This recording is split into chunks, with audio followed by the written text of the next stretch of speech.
Ilang beses ko bang sasabihin sa inyo na hindi nyo pwedeng pakainin ng kung anong damo lang ang kabayo ko? Mamahaling damo ang pinapakain dyan. Sino ba kasi nagsabi na magpunta kayo sa koral, ha? Hindi naman kayo nagpapakain doon, ha? Sino? Ang sabi kasi sa amin ni Tonton, kami na lang daw muna ang magpakain kasi may inutos daw kayo sa kanya. Oo nga, may inutos ako sa kanya. Pero hindi ibig sabihin nun, susunod kayo sa kanya. Sino bang amo nyo? Siya ba o ako? Pasensya na ho kayo, Doña Magda. Akala kasi namin makakatulong kami sa kanya at sa inyo. Wala naman po kasi siyang iniwan na damo gaya ng sinasabi ninyo. Kaya napilitan na lang kaming pagpakain ng nagdadahilan pa kapang sira ulo ka. Alam mo ba kung anong kalagayan ngayon ng kabayo kong yun? Nagtatae.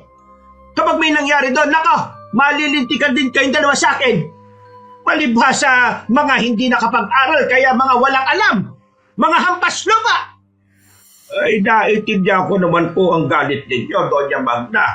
Pero hindi naman po siguro tama na tapakan nyo ang pagkatao namin. Ano sa tingin mo ang tama? Hayaan na lang kayo sa katangahan ninyo? Ganun ba? Hindi naman ho. Ang akin lang naman po napag-utusan lang din po kami. Nagmagandang loob lang din. Hindi naman po namin ginustong magkaganito. At isa pa po, Doña Magda, dapat magalit din po kayo kay Tonton. Hindi niyo man lang kami sinabihan na hindi pala basta-basang damo ang pinapakain sa kabayo ninyo. At nakikisabat ka bang palamunin ka? May sinabi ba ako magsalita ka? Sobra na po kasi kayo, Doña Magda. Kung itrato nyo kami, para kaming mga daga na walang karapatang igalang. Ano ba sa tingin mo ang kagaya ninyo? Di ba mga daga lang naman kayo? Huwag naman po kayong ganyan. Hindi porke mas nakakaluwag kayo sa buhay ganyan na kayo sa amin. Matuto po sana kayong makipagkapwa-tao. Kasi, Ano? Kapal ng mukha mong sabihan mo ako ng ganyan? O hindi nasampal kita? Sasabihan mo ako kung paano kayo itrato? Hanggat nandito kayo nagtatrabaho, hawak ko mga buhay ninyo. Wala kayong karapatan na mga twiran dahil mga utusan lang kayo. Mother, what's happening here? Eto kasi mga tangang mag-ama na to Binabwisit ako. Pinakain ba naman ng pangkaraniwang damo yung kabayo ko? Tapos ngayon, nangangatwiran pa na akala mo naman ang daming alam sa buhay. Mga inutil naman. Kalma lang, Mother. Ang dugo mo. Baka mamaya pumangit ka niyan. Sige na, I can handle this. You go to your room and take your rest. Alam kong pagod ka lang talaga ngayong araw. Hay, kayong dalawa! Sa oras na may mangyari masama sa kabayo ko, parurusahan ko kayo talaga! Umalis na rin ang matandang babae. Nang makakyat na yon sa hagdanan, sila naman ang pinagtuunan ng babaeng si Amara. Ngumiti na muna ito sa kanila. Dumako ang tingin nito sa pisngi ni Ramil dahil bumakat pa roon ang kamay ng Donya. Pasensya na talaga kayo kay Mama, ha? Alam niyo naman, kapag tumatanda, laging nagiging mainitin ng ulo. Pero sa susunod, huwag niyo na pakainin ng bastang damo lang, ha? Kasi mamahalin ng damo na pinapakain sa mga kabayo niya Pasensya na rin po, ma'am. Hindi na po mauulit. Nangatwiran lang naman po kasi kami dahil pakiramdam namin. Niyuyurakan na niyo yung pagkatawa namin ni tatay Naiintindihan ko naman kayo. Kaya nga ako na rin ang humihingi ng paumanhin sa inyong dalawa. Pagpasensyahan niyo na lang si Mama. Ayos lang naman sa amin, ma'am. Naintindihan din po namin may mali rin naman po talaga kami. O sige na po, umuwi na kayo at anong oras na rin Ngumiti na lamang ang mag-ama. Naglakad na rin sila palabas ng asyenda. Nakahinga na rin sila na maluwag. Aminadong kinabahan sila sa nangyari. Buong akala kasi nila, magagaya sila sa isang tauhan ng asyenda na naparusahan kaagad. Napapailing na lamang ang mag-ama. Hindi rin kasi nila inakala na magkakaroon ng problema. Banas na banas sila sa lalaking si Tonton. Nakakabwisit talaga yung si Doña Magda Kung may iba lang talaga tayong mapapasukan, baka matagal na tayong umalis dyan. Alam mo naman kung sinong sobrang taas. Pera lang naman ang meron siya. Hayaan mo na. Wala naman na tayong magagawa sa ugali niya eh. Siguro, ang gawin na lang natin, kung ano lang ang ipinag-uutos niya, yun lang ang gagawin natin. Para na rin makaiwas tayo sa problema. Nagtataka nga po ako eh. Si Amaro ba talaga anak ni Doña Magda? Kasi parang hindi eh. Sobrang layo ng ugali nila. Narinig ko nung nakaraan sa mga kasambahay, si Ma'am Amara nagmana sa kanyang ama. Yung ama raw kasi talaga ni Amara ang mabait sa kanila. Kaya pala. Pero buti naman at hindi siya nagmana sa nanay niyang mas masama pang ugali kaysa kay Satanas eh. Pero mas nakakainis si Tonton. Hindi man lang niya sinabi sa atin kung ano ba talaga ang dapat na gawin. Tay, nung bago iwan sa atin ni Tonton yung kabayo, wala ka bang napapansin kay Tonton? Gaya ng alin. Nung nakaraan ko pa kasi siya nakikitang balisa palagi eh. Parang wala siya sa sarili at parang laging malalim ang iniisip. Laging gulat na gulat kapag kinakausap ko eh. Baka na may problema lang sa kanila. Hindi ko alam. Hayaan na nga lang natin siya. Ang mabuti pa, pumunta na lang tayo sa lugawan nila paring Larry. Nagugutom na ako eh. Anong oras na rin oh? Hindi na tayo nakakain ng hapunan dahil sa kasamaan ng Doña Magda na yun. Mabuti pa nga kumain na lang muna tayo ng lugaw. Binisan na lamang ng dalawa ang kanilang lakad hanggang sa makabalik na rin sila sa kanilang baryo. Pagdating nila sa lugawan, nakita nila agad ang lalaking si Larry na nakatulala sa gilid. Wala pa kasing gaano kumakain. Matumal ang lugawan sa puntong yon. Uy, Larry! Bakit nakatulala ka na naman dyan? Uy, Ramil, Mandondon, bakit kayo nandito? Ganda ng tanong mo ah. Nandito siguro kami para maglaba. Ano ba tong lugar ninyo? Di ba lugawan? Di kakain ng lugaw. Kakain pala kayo. Ang kaso, wala kaming itlog ngayon eh. Pero may laman naman. Nandito rin si nanay kaya walang discount pre Pasensya na. Uy, ayos lang naman no. Samahan ko na lang kayong kumain. Wala pa naman ganong customer eh. Teka, asikasuhin ko lang kayo. Pumwestong mag-ama bandang gilid malapit sa bakod. Maya-maya lang ay bumalik na rin si Larry dala ang kanilang lugaw. Amoy pa lang ng lugaw ay parang nabubusog na sila. Sa kanilang baryo kasi, isa ang lugar ni na Larry sa kilalang lugawan sa kanila. Ang kaso nga lang, may mga oras talaga na kakaunti lang ang customer. Anong balita? Kumusta naman ang trabaho nyo sa asyenda? Tagal nyo na dyan Paano nyo kinakaya ugali ni Doña Magda? Ay, ilaan mo boses po. Para mamaya may makarinig sa'yo mayayari ka talaga. Ano naman kung may makarinig? Totoo naman kasi na masama ang ugali niya. Masama ba na magsabi ng totoo ngayon? Alam mo, kahit hindi masama minsan magsabi ng totoo, masama pa rin ang nangyayari sa tao. Ibig sabihin, hindi lahat ng katotohanan ay safe. May mga katotohanan na dapat sarilinin na lang lalo na kung buhay mo ang nakasalalay dito. Mabigat na tao si Doña Magda. Akala nyo, simpleng matandang babae lang yon. Bakit, Mang Dondon? May nakaraan ba kayo ni Doña Magda kaya parang kilala mo siya? Aba, buwang pala tong taong to Hindi, biro lang naman. Seryoso masyado to si Mang Dondon Ikaw pre, wala ka bang balak sumunod sa amin? Para kahit papano may kasama naman kaming nai-stress. Uy, wag na Sa ngayon masaya ako dito sa lugawan. Pero baka sa susunod na buwan, mag-Maynila na ako. Isasama ako ng chewing ko sa construction site Mas maganda ron kaysa dito. Pababa bigayan. Kung sa bagay, tama naman. Pero huwag kang papa-influensya sa mga tao dun Uso-bisyo dun Hindi naman may iwasan ng bisyo. Pero ang maganda rito, marunong akong mag-control.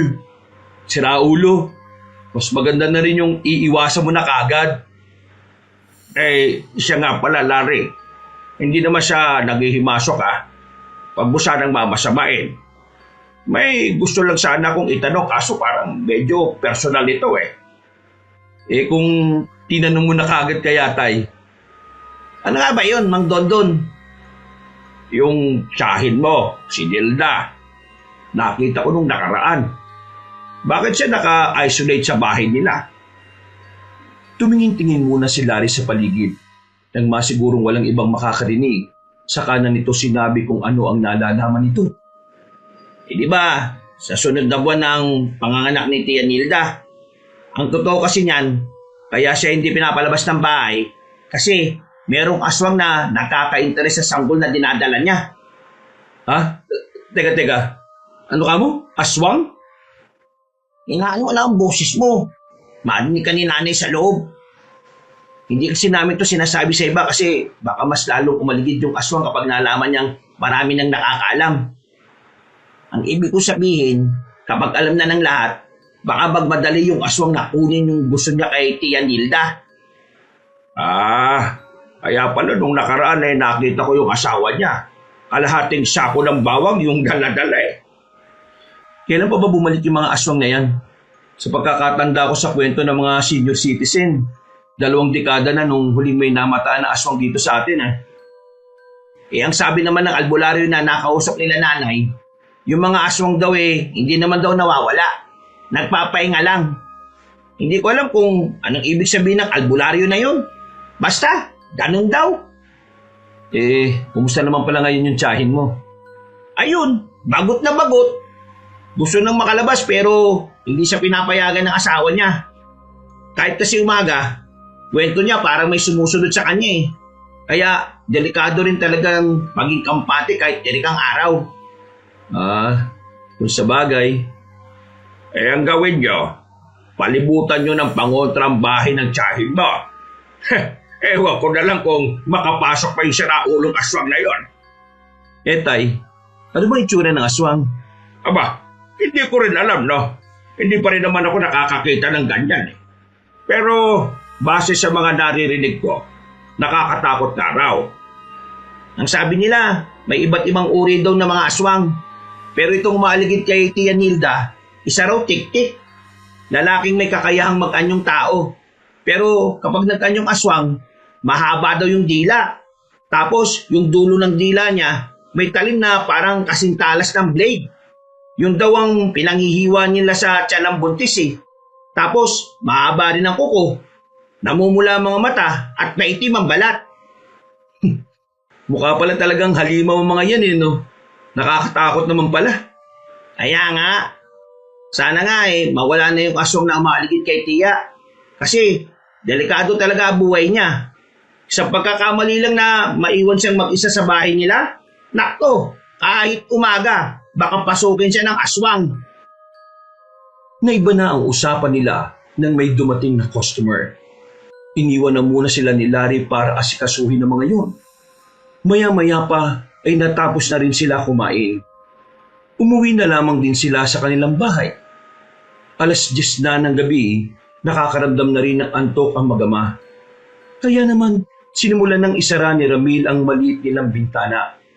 Pati na rin ang kanilang pintuan na yari lang din naman sa pinagtagpi-tagping kawayan. Mahirap lang ang buhay na mag-ama.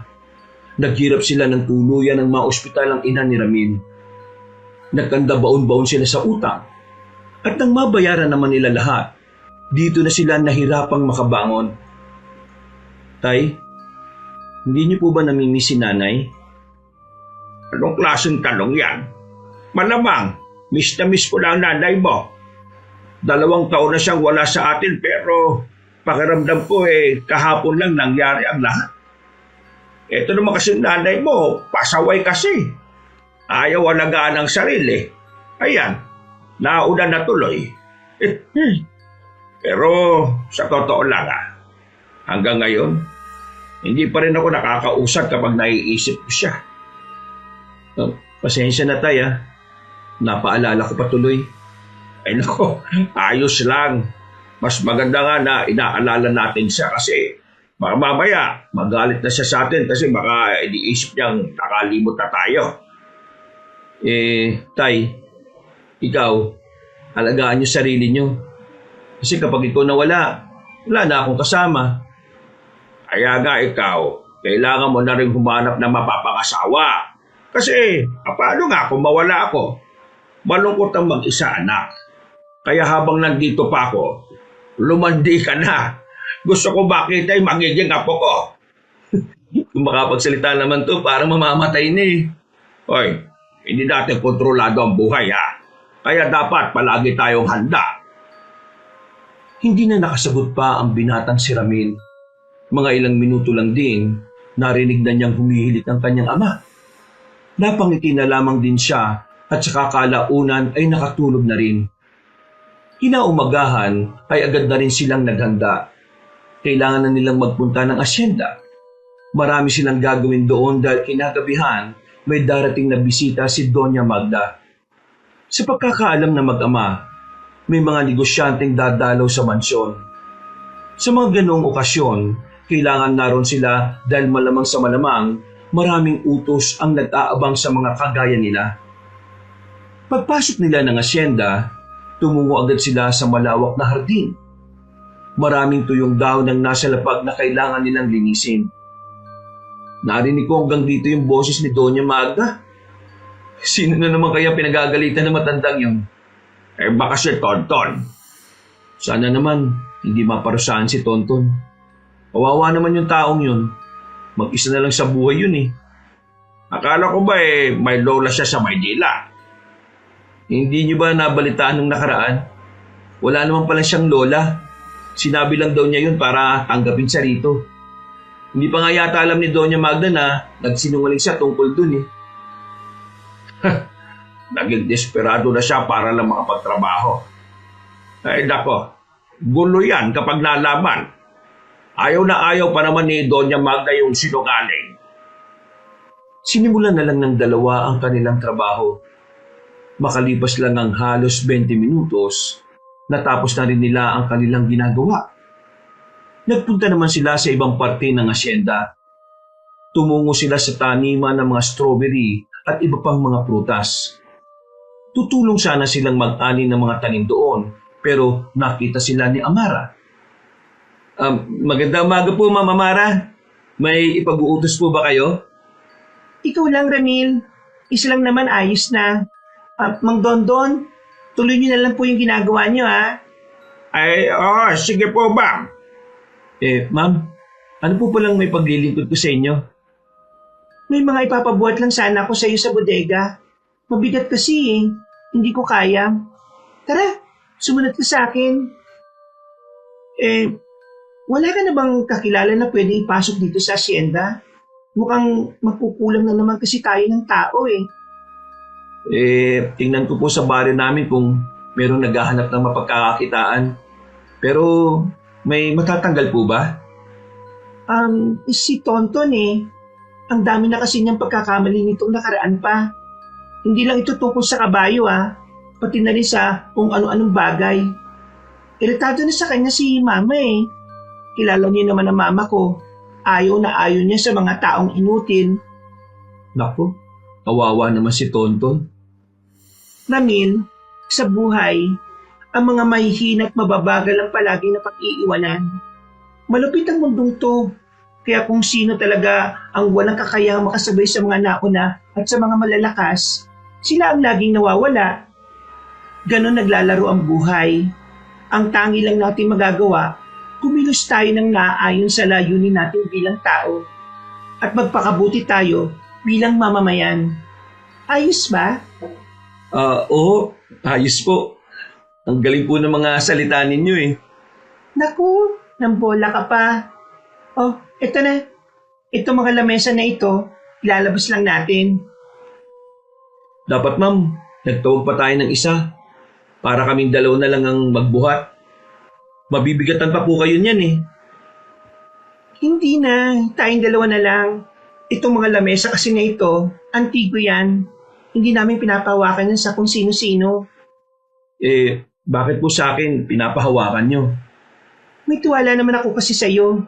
Alam ko una pa lang na maaasahan kayo ni Mang Dondon. Napangiti na lamang sa kanya ang babae. Napangiti na lang din si Ramil. sobrang nagagandahan siya sa mukha ng babaeng amo. Kung hindi nga lang malaki ang agwat ng antas ng kanilang pamumuhay, baka nagkaroon na siya ng pagtingin dito. Ang kaso, langit si Amara at lupa lang naman siya. Pinagtulungan nilang ilipat ang 3 mahaba at antigong lamesa. Medyo nahirapan sila dahil mahina ang puwersa ni Amara. Pero makalipas ang halos 1 oras ay natapos na rin nila yon. Nang bumalik sila sa bodega, merong nakita si Ramil na isang comics. Nakakalat lang yun sa lapag. Nabasa niya ang pamagat. May nakalagay na aswang. Ma'am, hindi naman po sa pagiging feeling close po Pero naniniwala po ba kayo sa aswang? Ako? Hindi ko alam. Pero nagbabasa ako ng mga comics na gaya niyan. Matagal na yan. High school pa lang yan, binabasa ko na. Bakit mo pala naitanong? Wala lang po. May nakita kasi akong comics. Iniisip ko na interesado rin kayo sa mga bagay na mahirap ipaliwanag. Maayos naman nilang natapos ang kanilang ginagawa. Kahit na papaano ay nakapagpahinga na rin habang umiinom ng sabaw ng buko. Nakaupo si Ramil sa nakatumbang puno ng nyog, habang ang dalagang si Amara naman ay nakaupo sa lumang silya. Mabuti na lahat hindi ka umalis dito kahit na masungit ang mama ko. Kasi ma'am, kailangan ko rin talaga ng pera Hindi namin kakayanin ni tatay kung siya lang ang mag-isa. Alam mo, bibihira lang ang mga taong kagaya mo. Di ba yung ibang lalaki dyan, puro papogi lang ang alam? Pero ikaw, nagsisikap ka sa buhay. Baka po kasi marami na silang pera. Ako po kasi wala, kaya trabaho lang talaga. Huwag mo na nga akong tawagin, ma'am, kapag tayong dalawa lang naman ang magkausap. Sige po, ma'am. Amara. Pero, bakit niyo po ako kinakausap? Ibig ko sabihin, di po ba hindi dapat nakikipag-usap ang mga kagaya niyo sa mga kagaya namin? Grabe ka naman. Hindi naman kasi ako ganon. Alam mo, sa yaman ng pamilya namin, wala kaming ganong kaibigan. Ang angkan kasi namin, hindi nagtitiwala sa mga tao. Kaya ayun, wala kaming ganong kakilala, maliban sa mga business partners namin. Ganun po pala. Kaya gusto kitang tanungin, pwede ba kita maging kaibigan? Po? Ako po? May nakita ka bang ibang tao dito? Hindi niyo naman po kasi ako kalibel Wala naman akong pakialam sa antas ng pamumuhay. Gusto ko lang maranasan maging simpleng tao. Yung merong kaibigan. Baka po kasi magalit si Doña Magda Hindi naman natin ipapaalam na magkaibigan tayo, no? So, friends? Inilahad ng dalaga ang kamay. Agad naman nakipagkamay si Ramil sa babae. Noong mga sandaling yon, hindi makapaniwala si Ramil na nahahawakan niya ang kamay ng dalaga. Matapos ang sandaling yon, tila nabuo na ang kanyang araw. Nagtataka nga sa kanya ang ama niya dahil masyado siya masaya. Kanina ka pa ngumingiti dyan Ano pa meron? Abot mo nga sa akin yung asin. Tay, hindi ka maniniwala sa sasabihin ko. Ano nga ba yan? Magkaibigan na kami ni Ma'am Amara. Ano? Magkaibigan na kayo? Paano nangyari yan? Hindi naman kasi masama ang ugali ni Ma'am Amara. Kanina kasi, tinulungan ko siya na magakot ng lamesa palabas. Tapos, ang dami na namin napag-usapan. Tapos sa dulo, nakipagkaibigan siya sa akin. Di, tinanggap ko na. Lugi pa ba ako nun? Hoy, tigilan mo yan. Mas malabo pa sa sabaw ng pusit yung pinagsasabi mo. Nako, hindi ka papatulan yan. Tayo naman, magkaibigan lang naman kami. Hindi mo ako maloloko, no? Alam ko matagal mo nang pinagpapantasya niyang si Amara na yan. Alam ko naman yan. Masaya lang naman ako kasi kahit papano may naging kaibigan ako na kagaya niya. Hindi ka ba masaya? Masaya naman ako. Inaalala lang naman kita. Alam mo naman ang pamilya nila, hindi ba? Allergic sila sa mga hampas lupang kagaya natin. Sa oras na malaman ni Doña Magda yan, ay nako, siguradong kawawa ka. Hindi naman ho niya malalaman. Paano kung nalaman niya?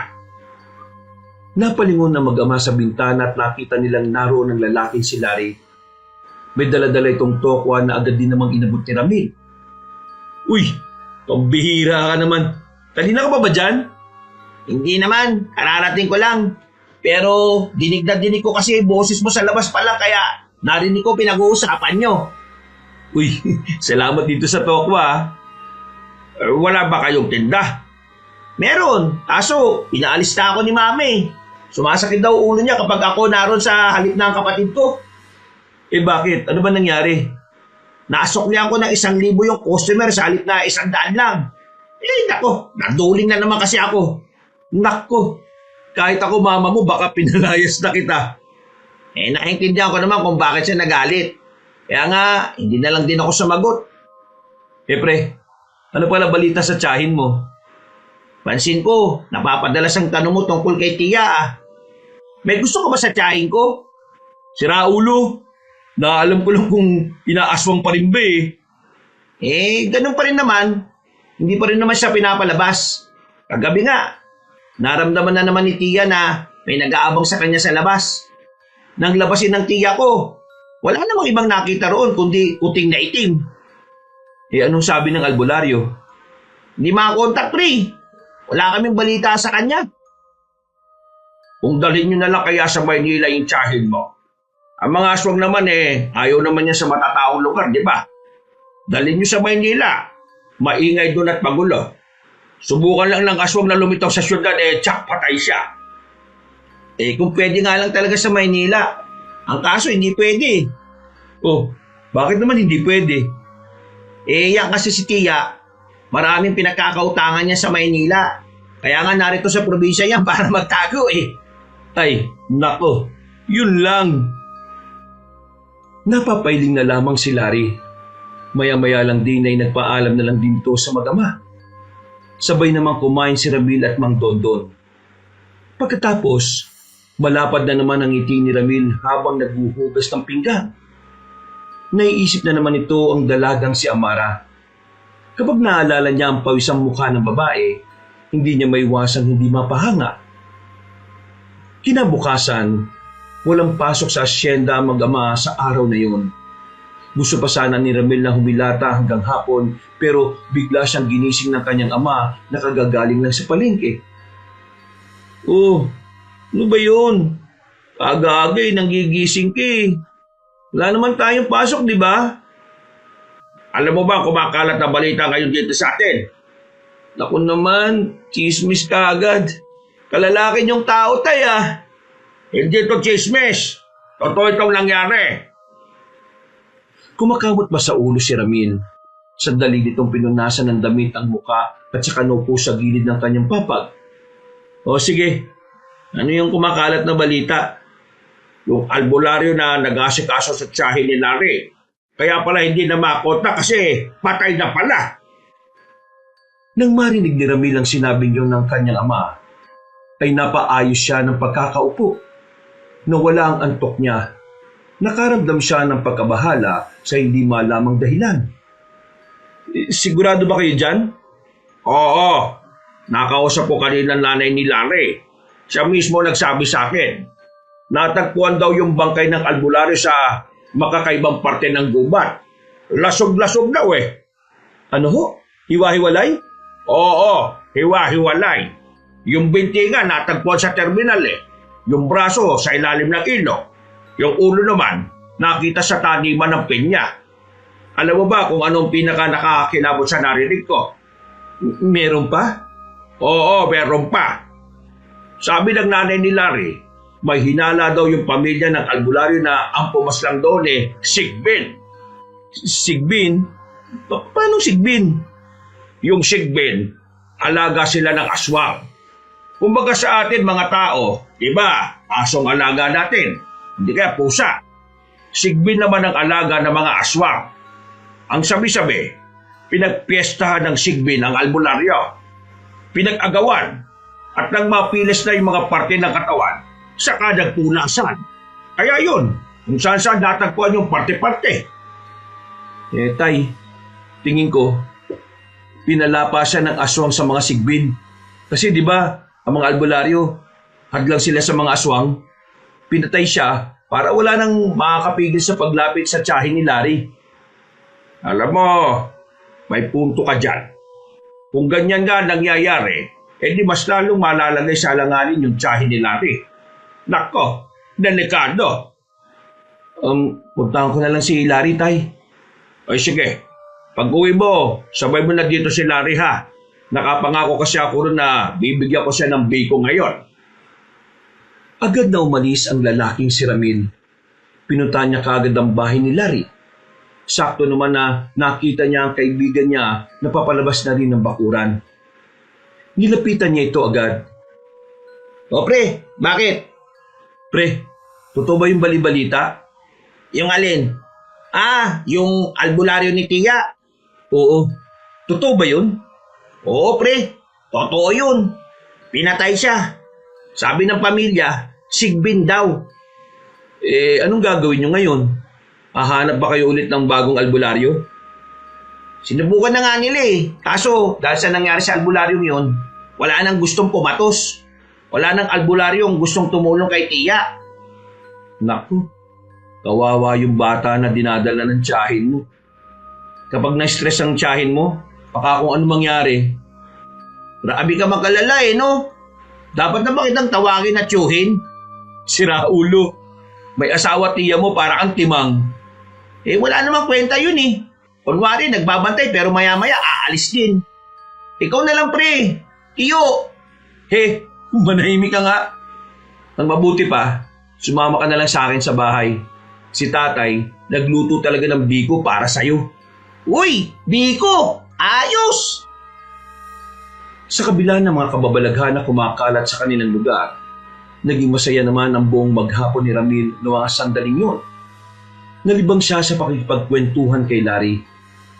Pagsapit naman ng gabi, nakatanggap si Mang Dondo ng mensahe mula sa asyenda na kailangan nilang magpunta. Merong pinapatapos si Doña Magda sa kanila. Pambira naman tong cellphone na ito, namatay. Hindi ko pa nababasa yung buong text ni Panin kung anong gustong ipagawa sa atin ng Donya. Ang nabasa ko lang may ipapatapon. Hayaan mo na lang kasi yung cellphone mong yan. Bulok na yan Lumang model na rin. Tara, punta na lang natin sila sa asyenda. Baka kailangan talaga ng tao.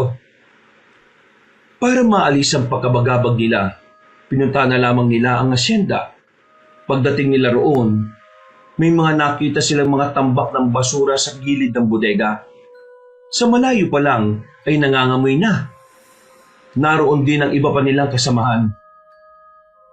Yan yata yung naipong basura nung may bisita si Doña Magda Wala si Manang Paring Nasa kaya yung isang yon?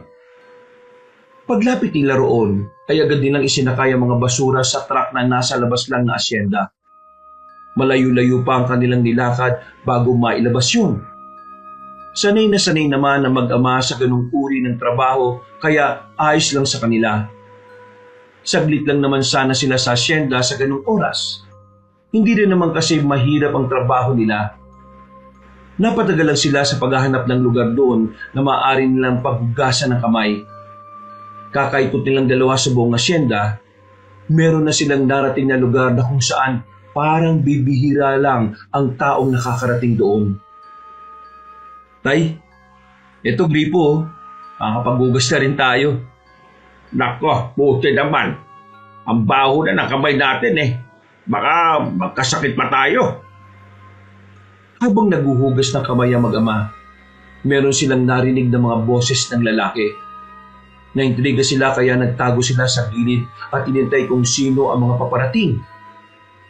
Mga ilang sandali lang, sa mismong tapat nila tumigil ang mga lalaki.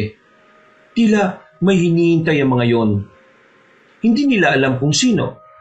Hindi rin naman kasi nila kilala ang mga lalaking yon. Wala silang natatandaan na nakita nila yon sa loob ng mansyon. Nakapagtataka rin para sa kanila na sa madilim na tagong lugar ng asyenda nila nakita ang mga yon. Para sa mag-ama, kahinahinala ang mga kilos nito. Sino kayo mga yan? Baka masasamang tao mga yan, Tay. Baka mga akyat bahay ang mga yan. Paano sila nakapasok dito? Napasiksik silang dalawa sa gilid ng marinig na nilang nagsalita ang isang lalaki. Malaki ang boses nito at sa tono nito ay masasabi nilang hindi ito basta-basta. Napatingin sila sa kaliwang banda at nang makita nilang dumating si Doña Magda, kasama nito ang mga tauhan nito. Noong mga pagkakataong yon, mas lalo na silang nalito. Wala silang ideya kung ano ang nangyari. Pero nakakaramdam sila ng kaba na parang may hindi tamang nangyayari. Mabuti naman at dumating ka kagad, Doña Magda. Nung nakaraan kasi, naghintay pa kami dito ng halos 20 minutos. Pasensya ka na nung nakaraan. Nagkaroon lang ako ng hindi inaasahang lakad kaya medyo nahuli. Pero ngayon, babawi ako. Dahil naghintay kayo nung nakaraan, may pasobra akong 3 para sa inyo. Yan ang gusto ko sa inyo, Doña Magda eh. Hindi kayo napayag na madismaya kliyente nyo. Oo naman, matagal-tagal na rin naman tayong partners in crime. Isa pa, malapit sa akin ang ama mo. Kaya malakas talaga kayo sa akin. Pwede ko na ba makita yung mga bagong dating na pagkain namin? Maya-maya pa, isang truck ang dumating. Pagbukas ng truck na yon, naglabasan mula sa loob ang mga babaeng buntis. Iyak ng iyak ang mga yon, pero nakabusal ang mga bibig. Hindi mabilang na mag-ama kung ilang buntis sa mga yon.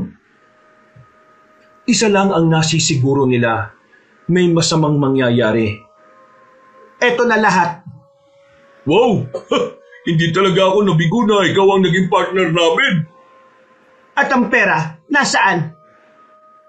Sumenyas ang lalaki sa isa pang lalaki. Merong inabot na 2 malaking bag. Sandali yung tiningnan ni Doña Magda. Lumapad ang ngiti nito nang makita ang nasa loob. Para itong nanalo sa loto. Hindi rin ako nagkamali sa inyo ng ama mo. Basta, bigyan mo lang kami ng masasarap na pagkain. Kaming bahala sa pera mo.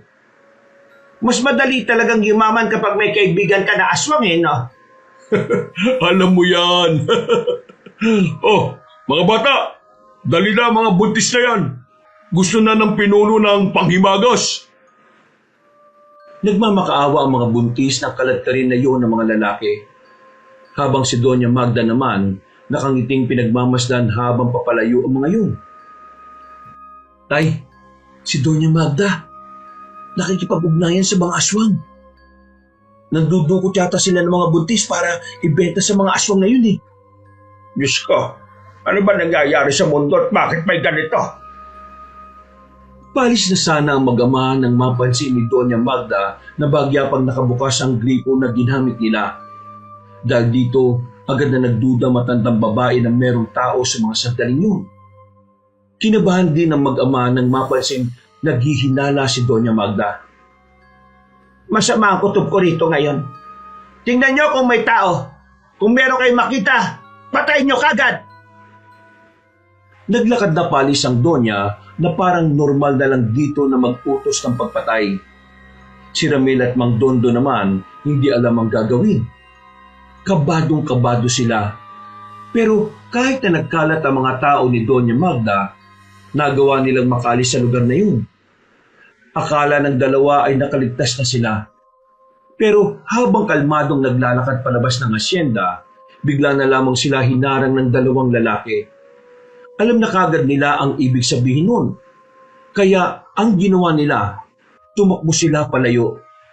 Hinabol naman sila ng 2. Nang papaliko na sila sa isang iskinita, bigla silang pinaputukan. Buti na lamang ay hindi sila tinamaan. Tay, nabulabog na yung iba. Marami nang humahabol sa atin. Pulset, hindi pa tayo nakakalabas ng asyenda. Doon, sa bandang yun, akyatin natin yung pader. Sige, mauna ka. Kayo na, mahirapan kang umakyat pag-isa kasi matanda ka na. Aalalayan kita. Aba, loko ka. Sige na, tay. Hindi na nakipagtalo pa ang matanda. Sumampa na ito sa balikat ng binatang si Ramil. Nang makakyat na ito sa pader, Si Ramil naman ang nagsumikap na makakyat doon. Hinubad ni Mang Dondon ang kanyang damit at saka inaabot kay Ramil. Nagawa namang mahila si Ramil pa itaas. Muntikan lang itong matamaan ng bala. Nang makalagpas na sila sa pader na yon, tinahak nila ang masukal na kagubatan. Wala silang ibang madadaanan kundi yun lang. Hindi man nila alam kung saan patungo ang direksyon na yon. Ang mahalaga na lamang sa mag-ama ay mailigtas ang kanilang sarili. Tay, nasa likuran na sila ulit. Hinahabol nila tayo. Sige na, mauna ka na. Ang bagal ko kasi. Balo ka ba, Tay? Hindi kita iiwan, no? Ilang beses silang pinaputukan ng mga kalalakihang humahabol sa kanila. Pero dahil maraming puno roon, hindi sila matamaan ng mga yon. Nakarating sila sa ilog. Malakas ang agos ng tubig, pero wala silang madaraanan kundi yun lang. Kaya naman, kahit na alam nilang medyo peligroso, isinugal nila ang mga sandaling yon. Nang nasa gitna na sila ng tubig, bigla na lamang silang natangay. Hindi na sila nagawa pang habulin ng mga armadong lalaki. Dahil na rin sa makailang ulit na pagtama ng mag-ama sa batuhan, nawalan na rin sila ng balay. Maya-maya, nagkamali na lamang ang mag-ama na nasa gilid na sila ng ilog. Masakit ang katawan, pati na rin ang ulo nila. Nasaan na tayo, Tay? Hindi ko alam. Pero dito tayo dinala ng agos. Ayos ka lang ba? Opo, Tay, ayos lang ako. Ikaw, wala bang masakit sa'yo? Wala. Masakit ang buong katawan ko. Pero buti na lang walang malalang nangyari sa atin. Marahang bumangon ng dalawa. Nakahawak pa sa balakang ang matandang si Dondon. Si Ramil naman ay medyo nahihilo pa. Sinuyod nila ng tingin ng paligid.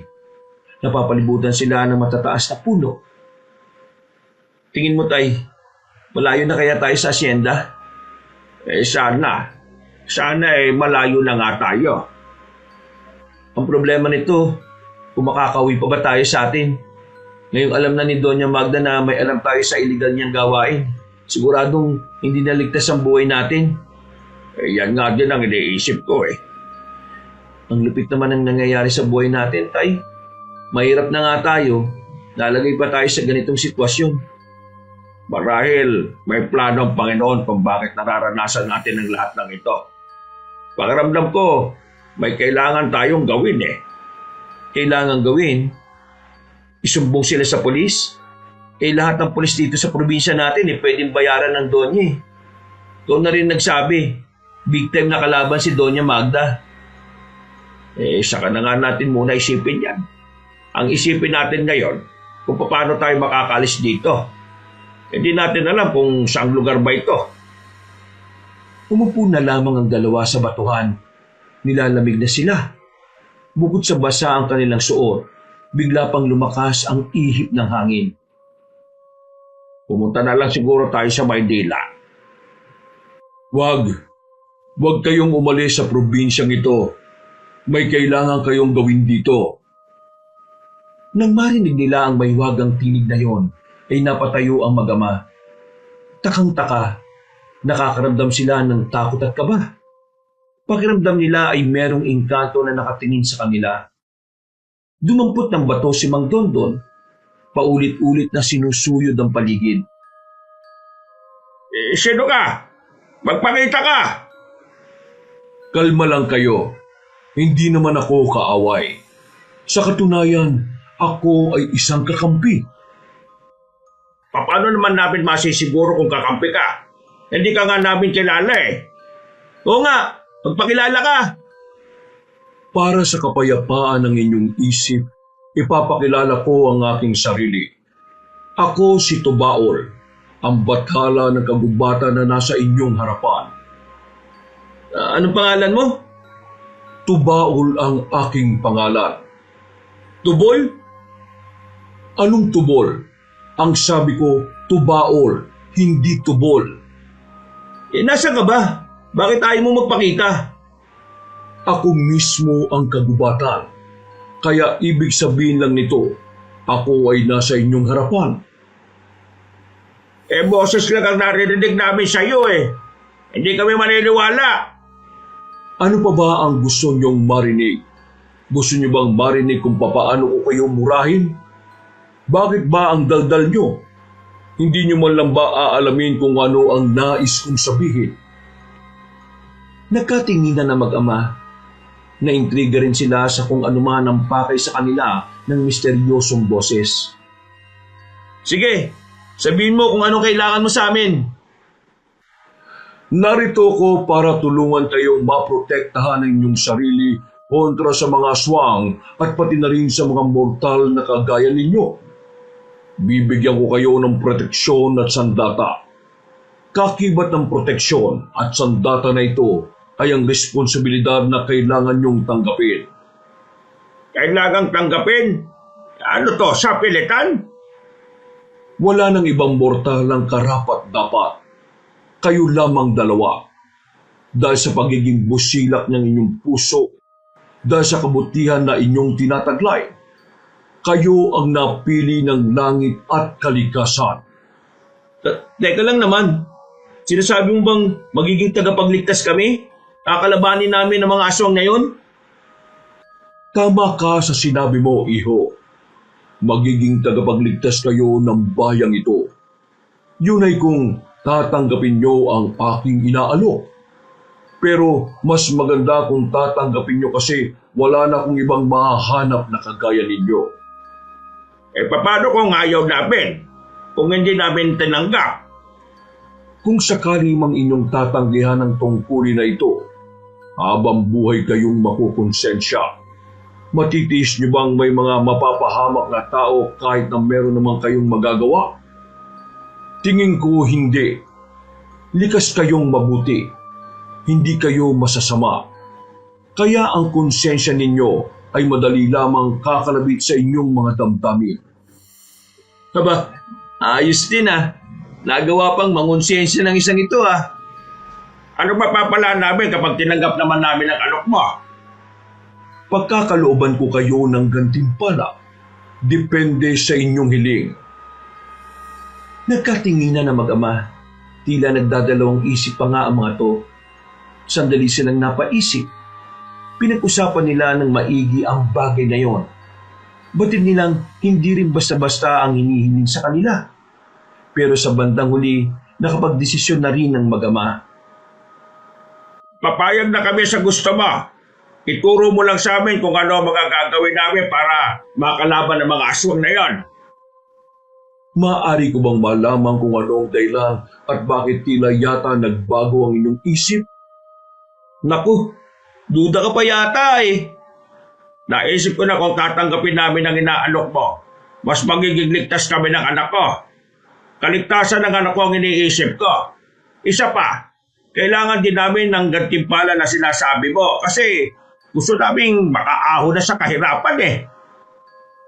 Wala na bang ibang dahilan? May iba pa ba na dapat kong sabihin? Kung yun na ang mga dahilan ninyo ay aking igagalang. Ngunit sa paglipas ng panahon, saka nyo lamang mapagtatanto ang pinakadahilan kung bakit nyo kailangang pigilan ng kasamaan. Dahil pumayag na kayo, halik kayo at pumasok sa kagubatan. Ipapakita ko sa inyo ang sandata na inyong gagamitin. Sinunod ng dalawa ang sinabi ng mahiwagang boses. Noong mga sandaling yon, hindi nila maintindihan kung bakit parang wala silang nararamdamang kaba. Para bang komportable lang sila kahit na alam nilang hindi normal na nagsasalita ang kagubatan. Kaunting lakad lang ang kanilang ginawa. Meron silang narating na isang bahay na yari sa bato. Merong pintuan na may malaking kandado ang pinto. Kunin ninyo ang susi sa iyong bulsa, Dondon. Pagkapa ni Mang Dondon sa kanyang bulsa, nakita niya roon ng isang susi na kulay puti. Nagtataka man, sinunod na lamang nito ang sinabi ng boses. Pagbukas ni Mang Dondon ng pintuan, isang malakas na liwanag ang sumalubong sa kanila. Espada at palakor. Yan ang mga sandatang lulupig sa kasamaan. Ikaw, Ramil, kunin mo ang espada. Ikaw, Dondon, ikaw naman ang magmamay-ari ng palakol. Dinampot nila ang kanilang sandata. Parang normal na sandata lang ang mga yon dahil wala man lang silang naramdamang kakaiba nang hawakan nila ito. Sa gilid niya ay buksan niyo ang maliit na baul. Nariyan ang anting-anting na magiging gabay sa inyong paglalakbay sa mundo ng pakikipagsapalaran. 2 kwintas ang naroon. 2 kwintas na mayroong palawit na buwan at araw. Ang buwan ay kunin mo, Ramil. Ang araw naman ay kunin mo, Dondon. Isuot niyong dalawa yan. Pagsuot nila ng kwintas, bigla na lamang silang nangisay para silang kinukuryente na ewan. Halos 1 minuto rin silang ganon. Nang mahimasmasan, hindi na nila naramdaman ang sakit ng katawan nila. Tila naghilom na rin lahat ng lamog na nararamdaman nila. Anong nangyari sa amin? Bakit hindi na masakit ang katawan namin? At bakit tuyo na itong suot namin? Kayong dalawa ay muling isinilang bilang mga tagapagligtas. Ngayon, anong gagawin namin? Ang bahay na inyong kinalalagyan ay ang bahay na magiging inyong tahanan. Nasa loob ng bahay na yan ang mga bagay na kailangan niyong malaman. Basahin niyo ang mga librong nariyan. Kayo lamang ang makakatulong sa mga sarili ninyo para maging mahusay kayong mandirigma.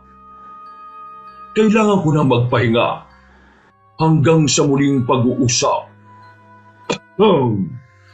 Paalam. Teka, sandali! Nawala na ang maiwagang tinig ng mga sandaling yon. Naiwan na lamang sila sa loob ng bahay na yon na takang-taka pa rin sa mga nangyayari. Tiningnan nila ang mga libro, nakapalugdo ng tungkol sa mga aswang at mga bagay na dapat nilang matutunan sa pakikipaglaban. Bihira. Ang daming libro dito pero wala man lang pagkain. Hoy, Tumol! Kung naririnig mo ako, baka naman pwede mo kaming bigyan ng pagkain. Hindi na niya tayo maririnig. Tingin ko bumalik na siya kung saan siya naroroon. Pero ang sabi niya, siya mismo ang gubat na ito Maghanap na lang tayo ng prutas o gulay dyan sa labas. Marami namang halaman at puno dito. Napailing na lamang si Ramil. Noong mga oras na yon, pansamantala nilang nakalimutan ang tungkol sa mga natuklasan nila kay Doña Magda. Tila biglang tumuon ang kanilang atensyon sa mga libro. Binasa nila ang mga yon at sa hindi ba lamang dahilan, mabilis nilang naisalpak sa utak nila ang mga kaalamang naroroon. Malaki ang ipinagbago ng kanilang katalinuhan. Para bang mas mabilis na nilang naiintindihan ang bagay na inaaral nila. Inabot na sila hanggang umaga. Hindi sila nakakaramdam ng antok. Gising na gising ang kanilang diwa. Sa katunayan, may naisip pa silang gawin nung oras na yun.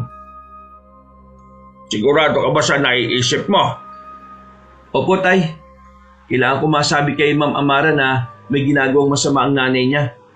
Kailangan niya makaiwas kay Doña Magda dahil sigurado mapapahamak din siya balang araw. Paano kung pati si Ma'am Amara may nalalaman din pala sa bagay na yon? Baka ikaw pa mapahamak. Baka mahuli ka nila. Tay, magtiwala ka sa akin. Kaya ko to. Ngayong may sandata na tayo at proteksyon, hindi na natin kailangan pang matakot, no? Isa pa, ginagawa natin to para sa tungkulin na ibinigay sa atin. Magliligtas tayo ng buhay ngayon.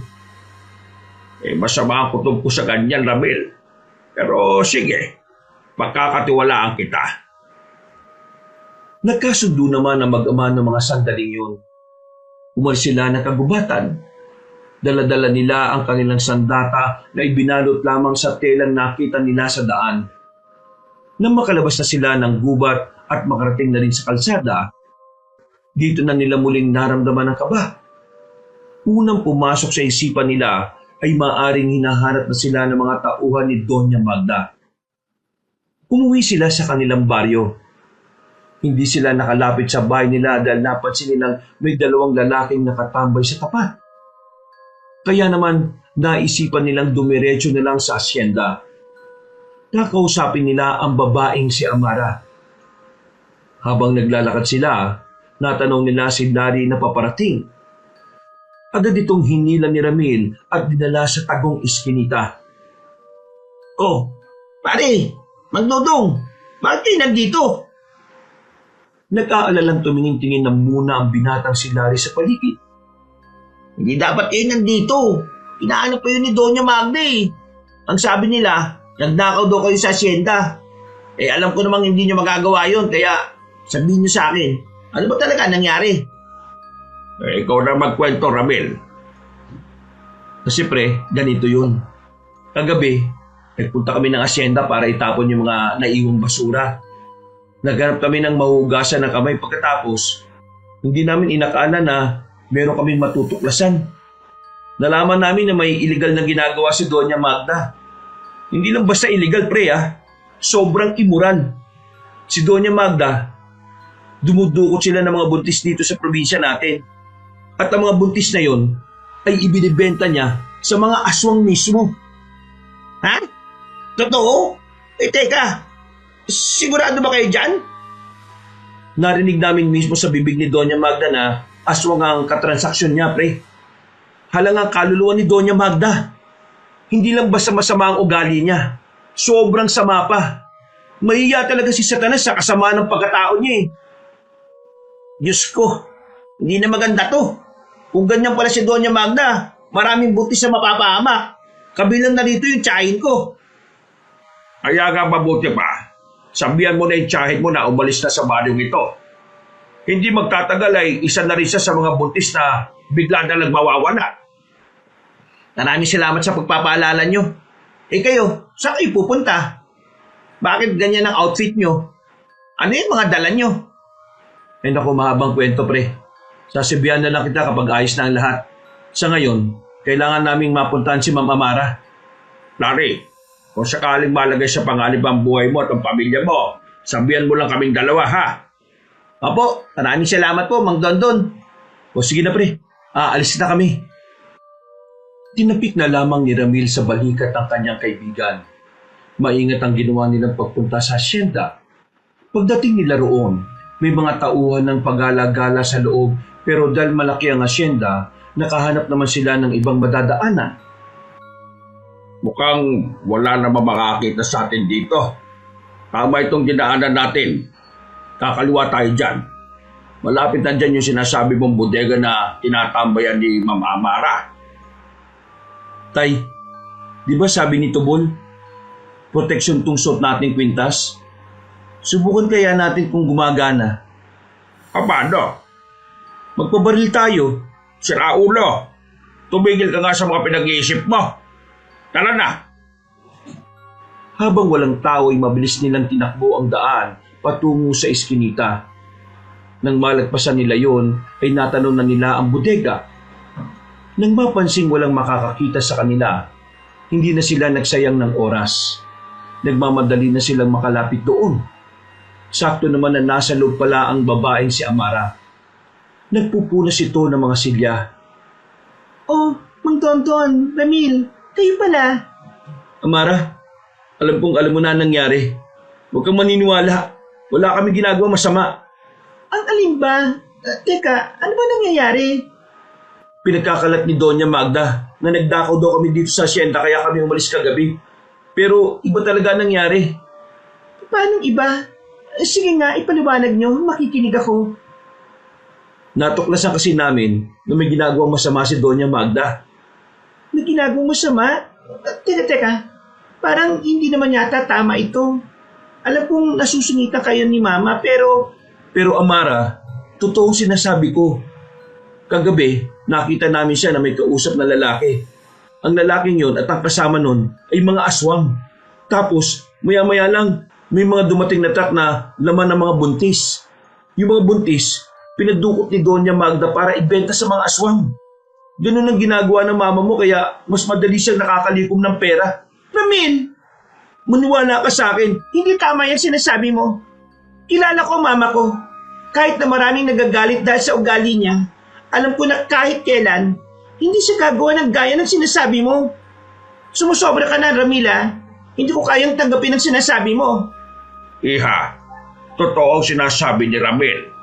Kailangan mo makinig sa amin dahil para din naman ito sa kaligtasan mo. Kung ayaw mong maniwala, bakit hindi ka mismo mag-obserba? Alamin mo kung totoo yung sinasabi namin. Iha, hindi mo kilala ng gusto ang nanay mo. Umalis na kayo. Hindi ko kailangan marinig ang mga sinasabi ninyo. Pero, Amara, kung Ramil, tama na. Umalis na kayo bago ko ba kayo isumbong sa mga tao namin. sana mapagtanto mo rin na tama ang sinasabi namin. Akala ko pa naman magkaibigan na tayong dalawa. Pero hindi pa pala. Sige na, umalis na tayo. Wala na tayong magagawa kung ayaw niyang makinig sa atin. Tumango na lamang si Ramil kay Amara. Mabilis nilang nilisan ng asyenda. Pagsapit ng gabi, nanatili na muna sila sa kanilang baryo. Pero hindi sila umuwi ng bahay. Nagtago lang sila sa mapunong parte ng kanilang lugar. Tay, tingin ko, kailangan na natin gumawa ng paraan para pigilan yung operasyon nila Doña Magda at ng mga aswang. Anong kailangan natin gawin? Manmanan natin si Doña Magda. Kailangan natin magkaroon ng impormasyon kung nasaan ang mga aswang. Sumang-ayon ng kanyang ama. Nung gabing yon, bumalik na muna sila sa kagubatan. Ilang araw nilang pinagplanuhan ang kung paano nila mamanmanan ang matandang si Magda. Sa loob ng 1 linggong pagbuntot kay Doña Magda, nalaman na rin nila sa wakas kung saan naglulungga ang mga aswang. Doon din madalas na nagpupunta si Doña Magda para sa ilan itong transaksyon.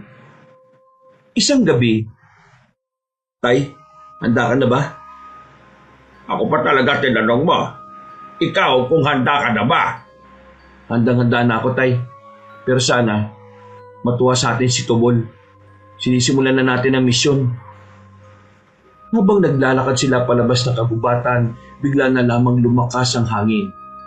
Kasunod nito ay narinig nila ang tinig ng bathala ng kagubatan. Hindi ka ba talaga marunong makinig sa tamang pangalan? Tubaol ang pangalan ko, hindi Tubol. Oh, nandiyan ka pala. Paalis na kami. Pupuntahan namin yung kuta ng mga aswang. Masusubukan na rin namin ang sandata at anting-anting na bigay mo sa amin. Mag-iingat kayo sa inyong lakad. Mag-iingat din kayo sa pagbibigay ng tiwala. Maaring merong magtaksil sa inyo. Sino naman? Kung may nalalaman ka, sabi mo na kagad sa amin, di ba? Kung alam ko lang kung sino, edi sinabi ko na nga. Isa ka palang hangal eh. Ano yung sinasabi mo? Nararamdaman ko lang, pero hindi ko nakikita kung sino. Maging alerto kayo. Sa inyong lakad, wala kayong ibang pagkakatiwalaan kundi ang sarili nyo lang. Sige o, makakaasa kayo. Gagawin namin ang makakaya namin para magawa ng maayos ang tungkulin na ito. Pipigilan namin ang mga salot na yun sa mga binabalak nila. Nakakatuwa. Dahil habang tumatagal, unti-unti nyo nang nauunawa ng tunay na kahulugan ng inyong misyon. Matapos sa pag-uusap na yun, agad na rin silang pumunta sa gubat. Tumungo na muna sila sa asyenda para alamin kung naroon ang matandang si Magda. Pero wala roon ang Donya. Isa lang ang hinala nila. Nakipagkita na naman ito sa mga kliyente nitong aswang. Nagmadali silang makaalis ng asyenda. Dumaan na muna sila sa baryo sa pagbabaka sakaling merong aswang na umaaligid sa tiyahin ni Larry. Pero nang dumating sila roon, nakapagtataka na nakabukas ang bahay. Pero wala silang naririnig na tao sa loob. Kaya sumilip silang dalawa. Nakita nilang wala ngang tao roon. Nakakalat ang gamit sa lapag. May kaunting dugo na rin sa lapag. Tay, mukhang nahuli na tayo ng dating. Nakuha na nila yung tiyahin ni Larry. Larry? Nandiyan ba si Tia? Nakita ko may nakapagsabi sa akin. May mga tao raw dito ni Doña Magda kanina. Pare, wala nang tiyahin mo. Kinuha na siya. Nahuli na kami ng dating. Gagi, pre. Mang Dondon, tulungan niyo ako. Mahal na mahal ni Mama ang tiyahin ko na yun. Baka hindi kayanin ni Mama kapag may nangyaring masama sa kanya. Oh, uminahon ka lang, Larry. Gagawin namin ang lahat para mabawi ang tiyahin mo. Ramil, simulan na natin. Sasama ako. Pre, hindi pwede. Delikado to. Delikado nga pero kayong dalawa lang eh. Kaya sasama ako. Sige na, gusto ko makatulong sa pagliligtas sa tiyahin ko. Hindi mo naiintindihan eh. Asong ang kalaban dito, pre. Kasama pa ang mga tao ni Doña Magda. Isa pa, hindi mo kami masasabayan. Paano hindi masasabayan? Bakit? Lilipad ba kayo? Sige na naman. Nag-aalala rin ako kay Tia eh. Ay sige, sumama ka sa amin. Pero sa isang kondisyon. Anong kondisyon? Sa oras na magkagulo na, unahin mong iligtas ang sarili mo, ha? Paano kayo? Huwag mo kaming intindihin. Kaya namin ni Ramil ang sarili namin. Sandaling tumingin si Larry sa kanila. Tila sinusuri ang kanilang pananamit. Tumingin din ito sa kanilang sandata na nakabalot ng tela. Bakit pakiramdam ko may nagbago sa inyong mag-ama? Kung ano man ang iniisip mo, yun na yun. Tara na! Nagmamadali nilang nilisan ng baryo. Pumara lang sila ng tricycle para puntahan ang lugar na kinaroroonan ng mga aswang. Makalipas lang ang halos 10 minuto, nakarating na rin sila. Pero sandali na muna nilang inobserbahan ang paligid. Naririnig mo yung mga boses na yon? Lahat ng yon, aswang. Pero pwede rin mga tao ni Doña Magda na may mga baril. Malakas ang kutob namin na nandito siya. Ilang saglit lang ay meron ding dumating na truck. Naririnig nila ang mga nag-iiyakang buntis sa loob nito. Baka nasa loob niyan si Tia. Kailangan na natin kumilos. Huwag tayong padalos-dalos. Kailangan natin maging maingat. Hihintayin lang natin buksan ang truck na yan. Kayong dalawa na ang mag-asikaso sa mga buntis. Habang ako naman, papasukin ko yung lugar na yan. Iisa-isahin ko sila. Ha? Nakakayanin mo sila? Ano ka ba? Bida ka ba sa pelikula? Di malalaman mo na lang mamaya. Ngumisi na lamang ang lalaking si Ramil. Maya-maya pa ay inalis na rin ito ang tela na nakabalot sa espada nito. Ganon din naman si Mang Dondon. Nakaramdam naman ng pagkamangha ang binatang si Larry. Hindi nagtagal, nakita nilang may mga lalaking lumapit sa likuran ng truck. Pagbukas nito, walang sinayang na pagkakataon si Mang Dondon at Larry. Nilapitan nila ang mga yon. Hindi nagdalawang isip si Mang Dondon na hatawin ng palakol ang mga naroroon. Nagpalit ng anyong aswang ang mga yon. Tila nawala naman ang kakaunting tapang na bitbit ni Larry nang makita ang mga nilalang. Habang si Ramil naman ay nauna nang pumasok sa loob. Nagulat ang mga aswang na nagbabantay sa gilid-gilid. Noong mga sandaling yon, mabilis na napabagsak ni Ramil ang unang humarang sa kanya. Kaya madali siyang nakapasok sa isang malaking bodega kung saan naroon ang iba pa. Inabutan niya sa loob si Doña Magda. Kasama nito ang lalaking si Gabo, ang nagsisilbing katransaksyon palagi ng Donya. Napatigil ang mga yon sa kani-kanilang ginagawa at ang lahat ng tingin ay natuon kay Ramil. Unang napansin sa kanya ay ang kanyang espada na nababahiran na ng dugo. At sino ka naman para abalahin kami rito, ha? Doña Magda, mukha yatang gulat na gulat ka. Bakit hindi mo sabihin sa kanya kung sino ako? Siya ang isa sa mga tauhan ko sa asyenda. Hampas lupa silang dalawa ng kanyang ama. Hampas lupa ka pala eh. Bakit ka narito? Alam ba kung ano ang mga nasa harapan mo? Tingin mo, mapapadpad ako dito kung wala akong alam? Sa halip na tanungin niyo ako ng mga walang kwentang bagay, bakit hindi niyo unahing magtaka kung bakit ang lakas ng loob kong pumunta rito? Nagkatinginan na matandang babae pati na rin si Gabo. Parehong napapaisip sa sinabi niyo ng binatang si Ramil. Baka sa mukha ng lalaking aswang ang pagkabahala. Bagay na ikinatuwa naman ni Ramil dahil pakiramdam niya sa parting yun ay nakakalamang na siya pagdating sa moral. Ang ibig sabihin, isa ka bang manunugis? Hindi ko alam kung ano ang tawag sa akin. Pero pwede mong isipin na mga kagaya ko ang siyang papas lang sa mga salot na katulad mo. Huwag ka na magpasikat dito, Ramil. Hindi mo matatakot ang mga narito. Bakit? Dahil mga aswang sila? Tingin mo nagpunta ako dito na may nararamdamang takot sa mga nilalang na yan? Wala akong nararamdaman kahit nakakaunti. Kaya kung ako sa'yo, itama mo ang mga pagkakamali mo, Aling Magda. Ang kapal ng mukha mong tawagin akong Aling Magda. Sino ka sa inakala mo? Winasiwas na ni Ramil ang kanyang espada. Sa puntong yun, nagsimula na rin umangil ang mga aswang. Gabo, wala akong magagawa rito. Mauna na ako. Sige, umalis ka na. Mamamatay ka lang dito, matanda ka. Hoy! Ikaw! Ano pangalan mo? Bakit mo tinatanong? Gusto mong malaman ang pangalan ng aswang na papas lang sa'yo? Hindi. Tinatanong ko kung anong pangalan mo para alam ko kung anong puntod kitang dadalawin. Mali! Hindi uso ang puntod sa amin. Sa inyo lang uso yun, mga tao. Ang dami mong daldal! Ano bang tinitingin-tingin nyo? Lusubin nyo na ang isang yan! Nagsipag-angilan ng mga aswang. Hindi nagtagal, sabay-sabay nang umatake ang mga nilalang.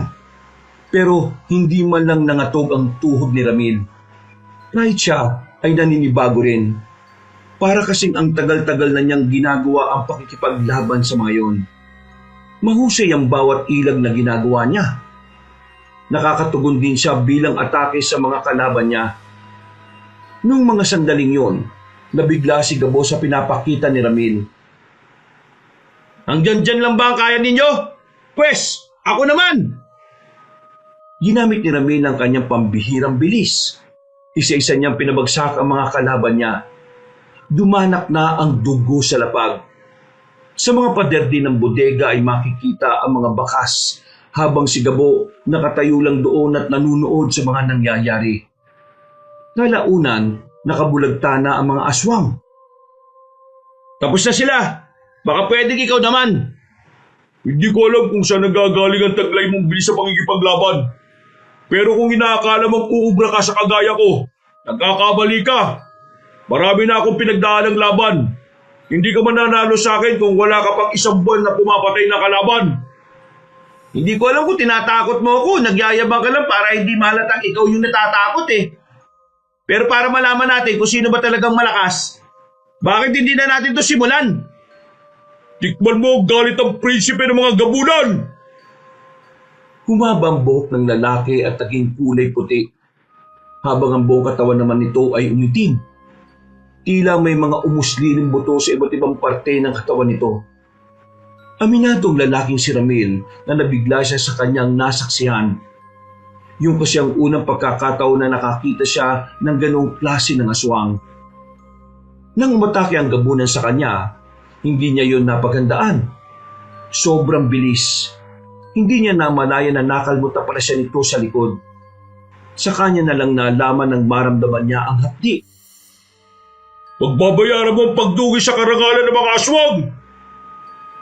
Nahawakan siya ni Gabo sa kwelyo at saka hinila ng malakas. Binalibag siya sa dingding ng bodega. Nalaglagan pa si Ramil ng mga nakapatong na galon. Hindi pa nakontento si Gabo. Hinila ulit ni Ramil palayo roon. Binalibag ulit sa kabilang banda.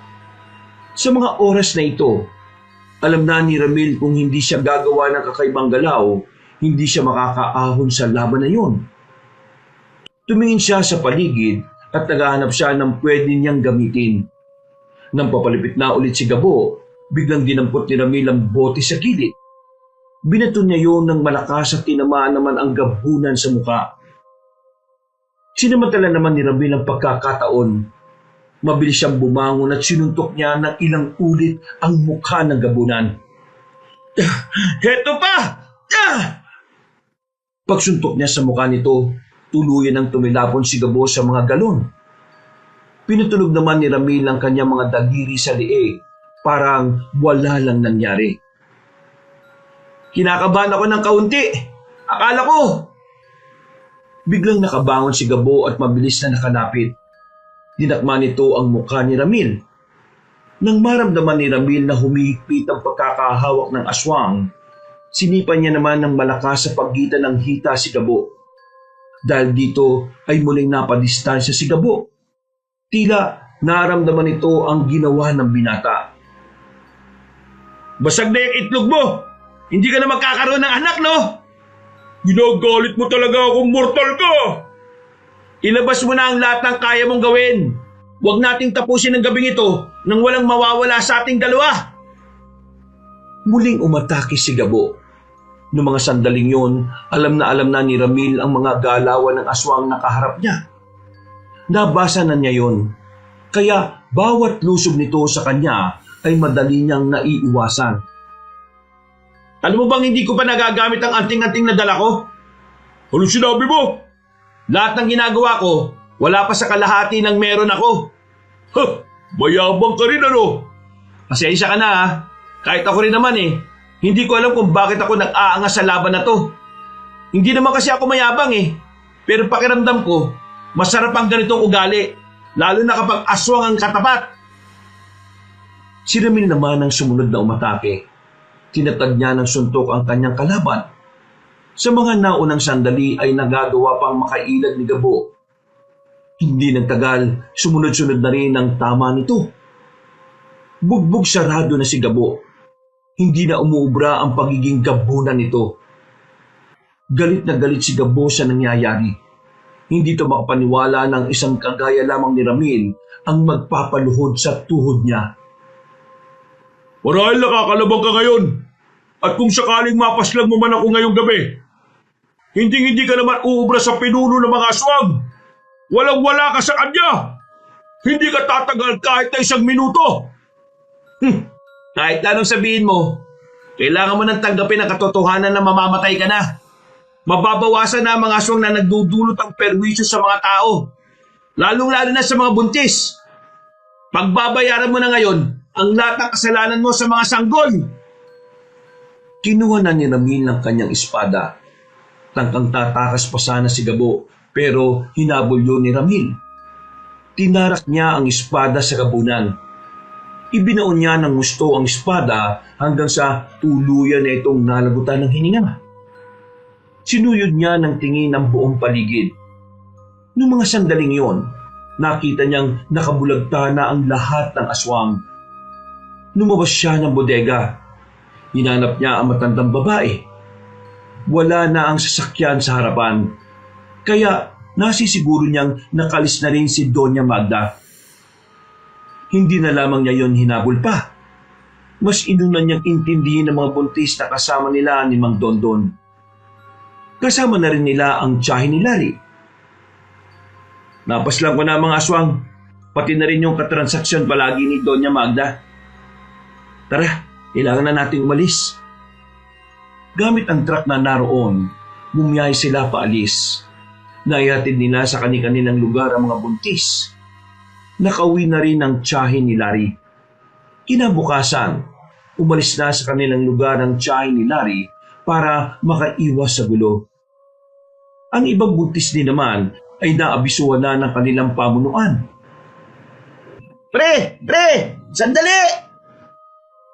Hinabol ni Larry ang mag-ama na naglalakad na sana palayo. Nagtataka kasi si Larry kung saan patungo ang dalawa. Gayong nasa baryo naman na sila. Saan kayo pupunta? Ay, dyan lang naman. Bakit? Saan dyan? Katatapos lang ng laban kagabi. Hindi man lang ba kayo magpapahinga? Hindi nyo man lang ba ipapaliwanag sa akin kung ano na nangyari sa inyo? At bakit parang sanay na kayo sa ginagawa ninyo? Ibang tao yata ako sa inyo para paglihiman nyo eh. Pre, hindi naman sa ganun. Sadyang nung una, natatakot lang kaming sabihin sa iyo dahil ayaw ka naming madamay. Ngayon, nadamay na ako. Baka pwede namang sabihin nyo sa akin. Gusto ko din kasi sumama sa inyo eh. Gusto ko makatulong. Gusto ko magkaroon ng lakas ng loob para protektahan sila nanay. Nagkatinginan na mag-ama. Sa huli, naisipan na lang din nilang isama si Larry. Sa isip-isip nila, hindi naman siguro magagalit sa kanila si Tubaol dahil mabuting tao naman si Larry. Habang naglalakad sila sa kalsada, nakita nila si Amara sa gilid. Nakaupo, tulala, umiiyak at parang wala pang tulog. Ang unang naramdaman ni Ramil nung mga sandaling yon, sobra siyang nag-aalala. Kaya naman nilapitan nila yung kaagad. Ramil? Ramil? Biglang yumakap sa kanya ang dalaga. Iyak yun ng iyak. Nanginginig pa ang mga kamay nito at parang takot na takot. Ramil, tulungan mo ako. Bakit? Ano ba nangyari? Alam ko na ang katotohanan. Tama ka. Tama kayo ni Mang Dondon. Natuklosan ko na ang lihim ni Mama. Nakita ko siya kagabi. May kasama siyang mga aswang. May mga dala silang buntis. Tulungan mo ako. Hindi ko alam ang gagawin ko. Hindi ko alam kung babalik pa ba ako sa amin. Wala akong pupuntahan eh. Natatakot akong sumama sa kanya. Huwag kang mag-alala. Kaming bahala sa'yo. Hindi ka namin iiwan. Pre, isasama ba natin siya sa pupuntahan natin? Tay, hindi na muna tayo babalik. Kailangan natin asikasuhin si Amara. Pero nangako tayo na babalik tayo at kakausapin natin si Tubaol. Ipapaalam natin sa kanya mga nangyari. Tay, ikaw na lang munang bumalik. Kawawa naman si Amara oh. Wala siyang kasama. Sigurado ka ba? Oo tay, pakisabi na lang kay Tubaol na susunod ako. Ay siya sige. Mauna na ako. Kayo nang bahala kay Ma'am Amara ha. Naglakad na rin papasok ng kagubatan na matandang si Dondon. Si Ramil at Larry naman na inasikasong dalaga. Mga ilang sandali lang, kumalma na rin naman ang dalaga. May alam akong lugar na pwede nating tuluyan ng pansamantala. Mas ligtas siguro doon. Hindi ba yan alam ni Doña Magda? Alam niya ang lugar na yon pero wala naman siyang alam na may alam na ako. Kaya hindi naman siya maghihinala na naroon ako. O sige, doon na muna tayo para sa ikatatahimik ng kalooban mo. Ramil, patawad. Nakinig sana ako sa iyo nung una pa lang. Wala kang kasalanan. Inintindihan naman kita eh.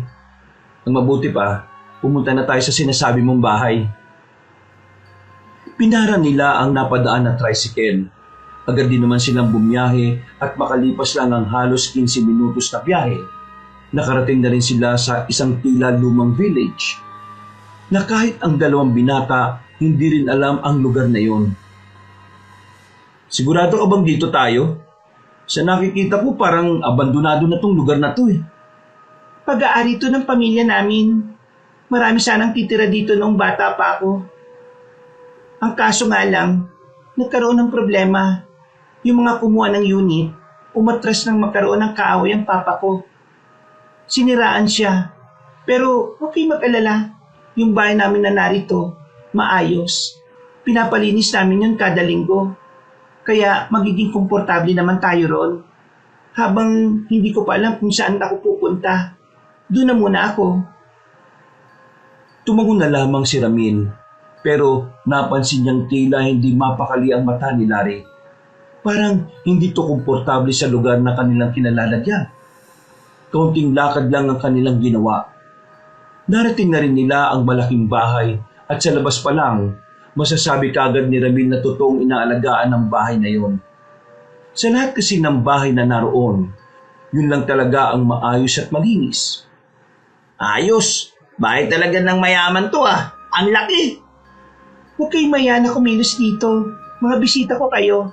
Isa pa, kayo ang dahilan kung bakit naging ayos na ako ngayon.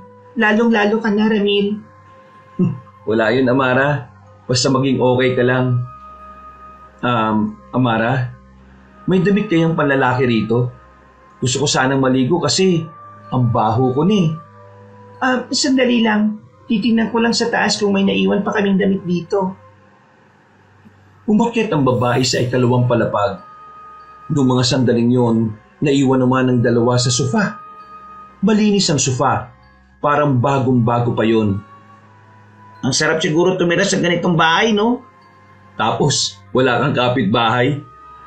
Hindi, ang ibig ko sabihin, kung ganito yung bahay mo tapos nasa maayos na lugar ka.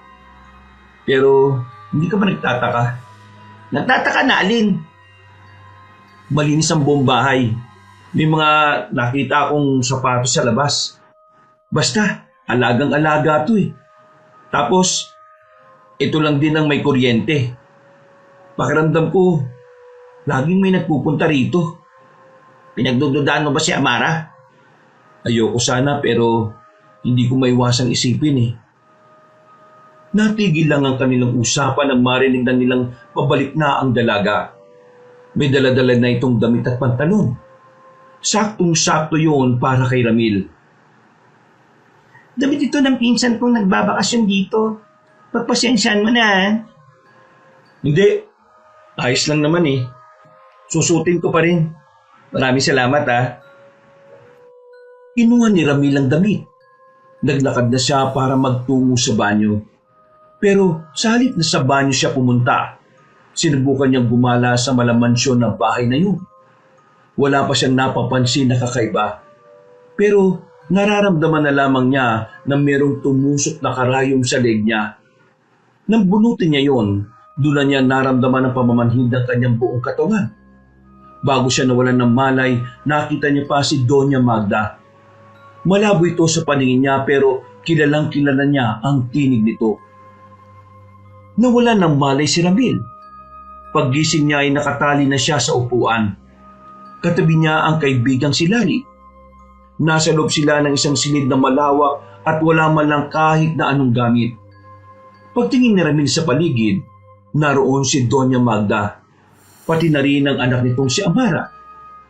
Amara, anong ibig sabihin nito? Hindi mo pa ba nagigets? Niloko mo lang ako? Bakit? Ang galing ko bang umarte? Nung nakita ka namin sa kalsada hanggang dito, lahat ba yun palabas mo lang? Exactly. Anong akala mo sa akin? Papayag na maging kaibigan ng hampas lupang kagaya mo? Pareho lang din pala kayo ng nanay mo. Akala ko nung una mabuti kang tao hindi pala. Hoy, huwag ka makisabat. Hindi ka kasali. Yung pagkakaibigan natin, palabas lang din ba yon? Malamang. Gusto mo bang malaman kung bakit kita kinaibigan? Kasi gusto kitang ipakain sa alaga kong mga sigbin. Ang kaso nga lang, nung dumating na yung tamang oras ng gutom nila, bigla ka naman nawala. Napakasama mo. Hindi ko inakala na masama ka rin nilalang. Alam mo ba na ang mga alaga ko rin sigbin ang lumapa sa isang albularyo? Sabi ko na nga Sira ulo din pala itong isang to Amara, huwag kayong papagamit sa mga aswang. Hindi niyo sila pwedeng pagkatiwalaan. At anong alam mo sa tiwalang binuo namin mula pa noon? Wala kang alam. Mas matibay pa sa tuhod ni Dondo ng ugnayan namin sa mga aswang. Hindi niyo sila kilala. Hindi niyo alam na likas sa kanila ang pagiging mapanlinlang at pagiging tuso. Amara, huwag mong sayangin ang buhay mo rito. Pasensya ka na pero kahit na anong sabihin mo, hindi magbabago ang isip ko. Mas mahalaga ang pamilya at negosyo namin kaysa sa mga buhay ninyo. Magagapirin ng mga aswang. Kapag nangyari yun, kayo nang susunod na magbabayad. Kaya hanggat maaga pa. Isang malakas na sampal ang binigay ni Doña Magda kay Ramil. Ang kapal ng pagbumukha mo magsalita ng ganyan. Palibhasa, hindi mo naranasang maging kagaya namin kaya wala kang alam sa koneksyon at yaman. Anong sinasabi mong magagapirin ng mga aswang? May ideya ka ba kung gaano ka bang isang pinuno nila? Wala! O baka gusto mo siyang makaharap ngayon? Totale, nandito rin naman siya. Isang matandang lalaki ang pumasok sa silid. Nakasuot ito ng pangpormal. Merong tabako sa bibig at maraming alahas sa daliri. Sa pagkakasuri ni Ramil, halatang malakas ang impluwensya ng matandang yun sa probinsya nila. Magandang gabi sa iyo, Magda. Ang formal mo naman, kumpare. Parang hindi naman tayo malapit sa isa't isa. Siya nga pala. Ito ba ang lalaking si Ramil? Opo, Don Ruel. Siya nga po. Siya po ang pumaslang kay Gabo. Ikaw ang pumaslang sa anak ko? Oo, ako. Alam mo kung bakit? Kasi mahina ang anak mo. Tama ka. Ha? Tama ka na mahina ang anak ko. Matigas din ang ulo. Sinabihan ko na kasing mag-aral kung paano makipaglaban ng tama. Pero hindi siya nakinig. Ngayon, patay na siya. Wala akong pakialam kung hindi siya nakinig sa inyo. Pero kahit na ganon si Gabo, mahal na mahal ko ang nag-iisa kong anak na yon. Kaya alam mo ba kung hanggang saan ang galit ko nang malaman kung wala na siya? Hanggang impyerno! Biglang nanlisik ang mga mata ni Don Ruel at tinuwakan ng mahigpit ang mukha ni Ramil. Kitang-kita sa mata ni Don Ruel ang walang kapantay na galit. Hindi ako nagsisisi sa ginawa kong yun. At kahit napatayin mo ako ngayon, mamamatay ako nakangiti dahil nakita ko kung paano ka magdusa sa pagkawala ng anak mo. Isang malakas na sampal ang inabot ito kay Doña Magda. Sasampalin din sana ito ni Amara pero inawat na sila ng matandang si Ruel. Kumalma si Don Ruel. Inayos nito ang kwelyo at mahinahon na nagsalita. Gusto ko mahanap ang kanyang ama. Gusto kong maramdaman niya rin kung ano ang pakiramdam na mawala ng minamahal sa buhay. Ipahanap mo siya, Doña Magda. Magpasama na rin sila sa mga bata ko para mas madali nilang mahuli. Narinig mo yon? Mawawala ang ama mo at mararanasan mo rin ang ginawa mo. Hindi ako kinakabahan. Hindi nila kakayanin ng ama ko. Managinip na lang kayo ng gising. Iho, mukhang kulang ka sa impormasyon tungkol sa akin. Mas mainam siguro na bago mo pinasok ang gulong ito, ay kinilala mo muna ako. Sa mga sandaling ito hindi na nakapagsalita ang lalaking si Ramil. Hindi niya alam kung bakit parang bigla na lang dumaloy ang kaba sa kanyang kalooban. Lumabas sa matandang si Ruel. Sumunod naman si Doña Magda. Aalis na rin sana si Amara pero tinawag niya pa ito. Sandali lang. Ano? Hindi ka ba kontento sa nangyayari sa iyo ngayon? Gusto mo ba lalo madismaya? Alam kong hindi ka naman likas na masama eh. Sa kabila ng lahat, tao ka pa rin. Kaya sana, kaunting tsansa, maramdaman mo pa rin ang kabutihan sa puso mo. Kung umaasa kang pwede ako maging mabuti gaya mo, nagkakamali ka. Bata pa lang ako, Ramil. Wala nang ibang mas mahalaga sa akin kundi ang pamilya at pera. Kaya wag mo nang tangkayin na lasunin ang utak ko. Mabibigo ka lang. Huwag mo nang kausapin yan, pre. Wala kang mapapala dyan. Inborn pagiging demonyo ng babaeng yan. Nagtatago lang sa kagandahan at kapangitan ng tunay na pagkatao. Tao ka nga, pero kasing sahol mo naman ang aswang. Kapag nagbagong isip mo kahit na anong oras, handa kitang pagkatiwalaan uli. Ngumisi na lamang ang dalaga. Pinagtawanan lang nito ang mga sinabi ni Ramil. Aminadong binata na may parte ng kanyang sarili na nalulungkot para sa dalaga. Masyado kasi siyang umasa na hindi yung gaya ng ina nito. Makalipas ang ilang oras, sumapit na rin ang kinagabihan. Biglang may mga pumasok na lalaki sa silid. Amoy pa lang, alam na ni Ramil na mga aswang ang mga yun. Kinuha siya nito. Marahas, puwersahan. Si Larry naiwan. Bakas ang sobrang pag-aalala sa mukha nito. Saan niyo ako dadalhin? Walang sumasagot sa mga yun. Kinaladkad lang siya sa pasilyo. Isang pasilyo na hindi niya alam kung saan. Napansin niyang ibang lugar na pala ang kinalalagyan nila. Ipinasok siya ulit sa kulungan. Pero sa puntong yon, may mga kasama na siyang 3 lalaki. Malalaki ang katawan. Unang tingin niya pa lang, alam na niyang walang gagawing maganda ang 3 yon. Biglang dumating si Doña Magda. Nakangiti pa ito sa kanya, na parang ang kaligayahan nito ay ang kanyang magiging paghihirap. Mag-enjoy ka sana nakalaro sila. Ano to? Torture? Ano ba sa tingin mo? Hindi ako natatakot sa mga... Natigilan siya sa pagsasalita na mapagtanto niyang wala na sa kanyang liig ang anting-anting. Narinig niyang tumatawa na matandang babae. Nakita niyang hawak-hawak ni Doña Magda ang kwintas na pagmamay-ari niya. Ito bang hinahanap mo, hampas lupa? Pwes, hindi mo na ito magagamit. Ito lang naman yung dahilan kung bakit ka magaling, hindi ba? Ngayong wala na ito sa'yo, good luck ka na lang talaga. Ibigay mo sa akin yan! Ibibigay ko sa'yo. Sige, pero labas ka muna dyan. Kahit na kailan, diablo ka talaga. Huwag kang maging kampante, Doña Magda. Hindi mo kabisado ang ugali ng mga aswang. Ginagamit na lang ni Don Roel na yun. Kayong tatlo dyan, simulan nyo ng bugbugin ang isang ito. Naramdaman na lamang ni Ramil ang pagtama ng kamao ng isang lalaki sa likuran niya. Sumubsob kagad siya sa lapag. Pinagsisisipa, pinagsusuntok sa kung saang parte ng katawan. Namaga ang mukha niya. Halos sumarado na rin ang mga mata. Hindi na rin niya maigalaw ang kanyang kaliwang braso.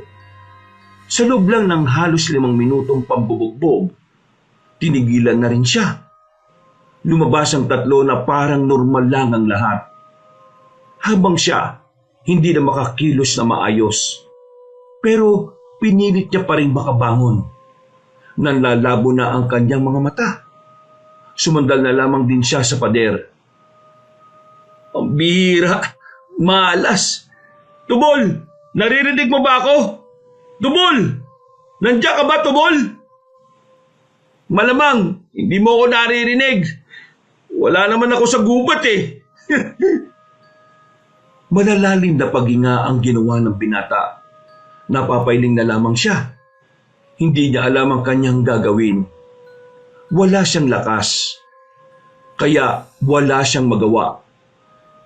Nag-aalala pa siya sa kanyang ama. Unti-unti nang napipikit ang mga mata niya.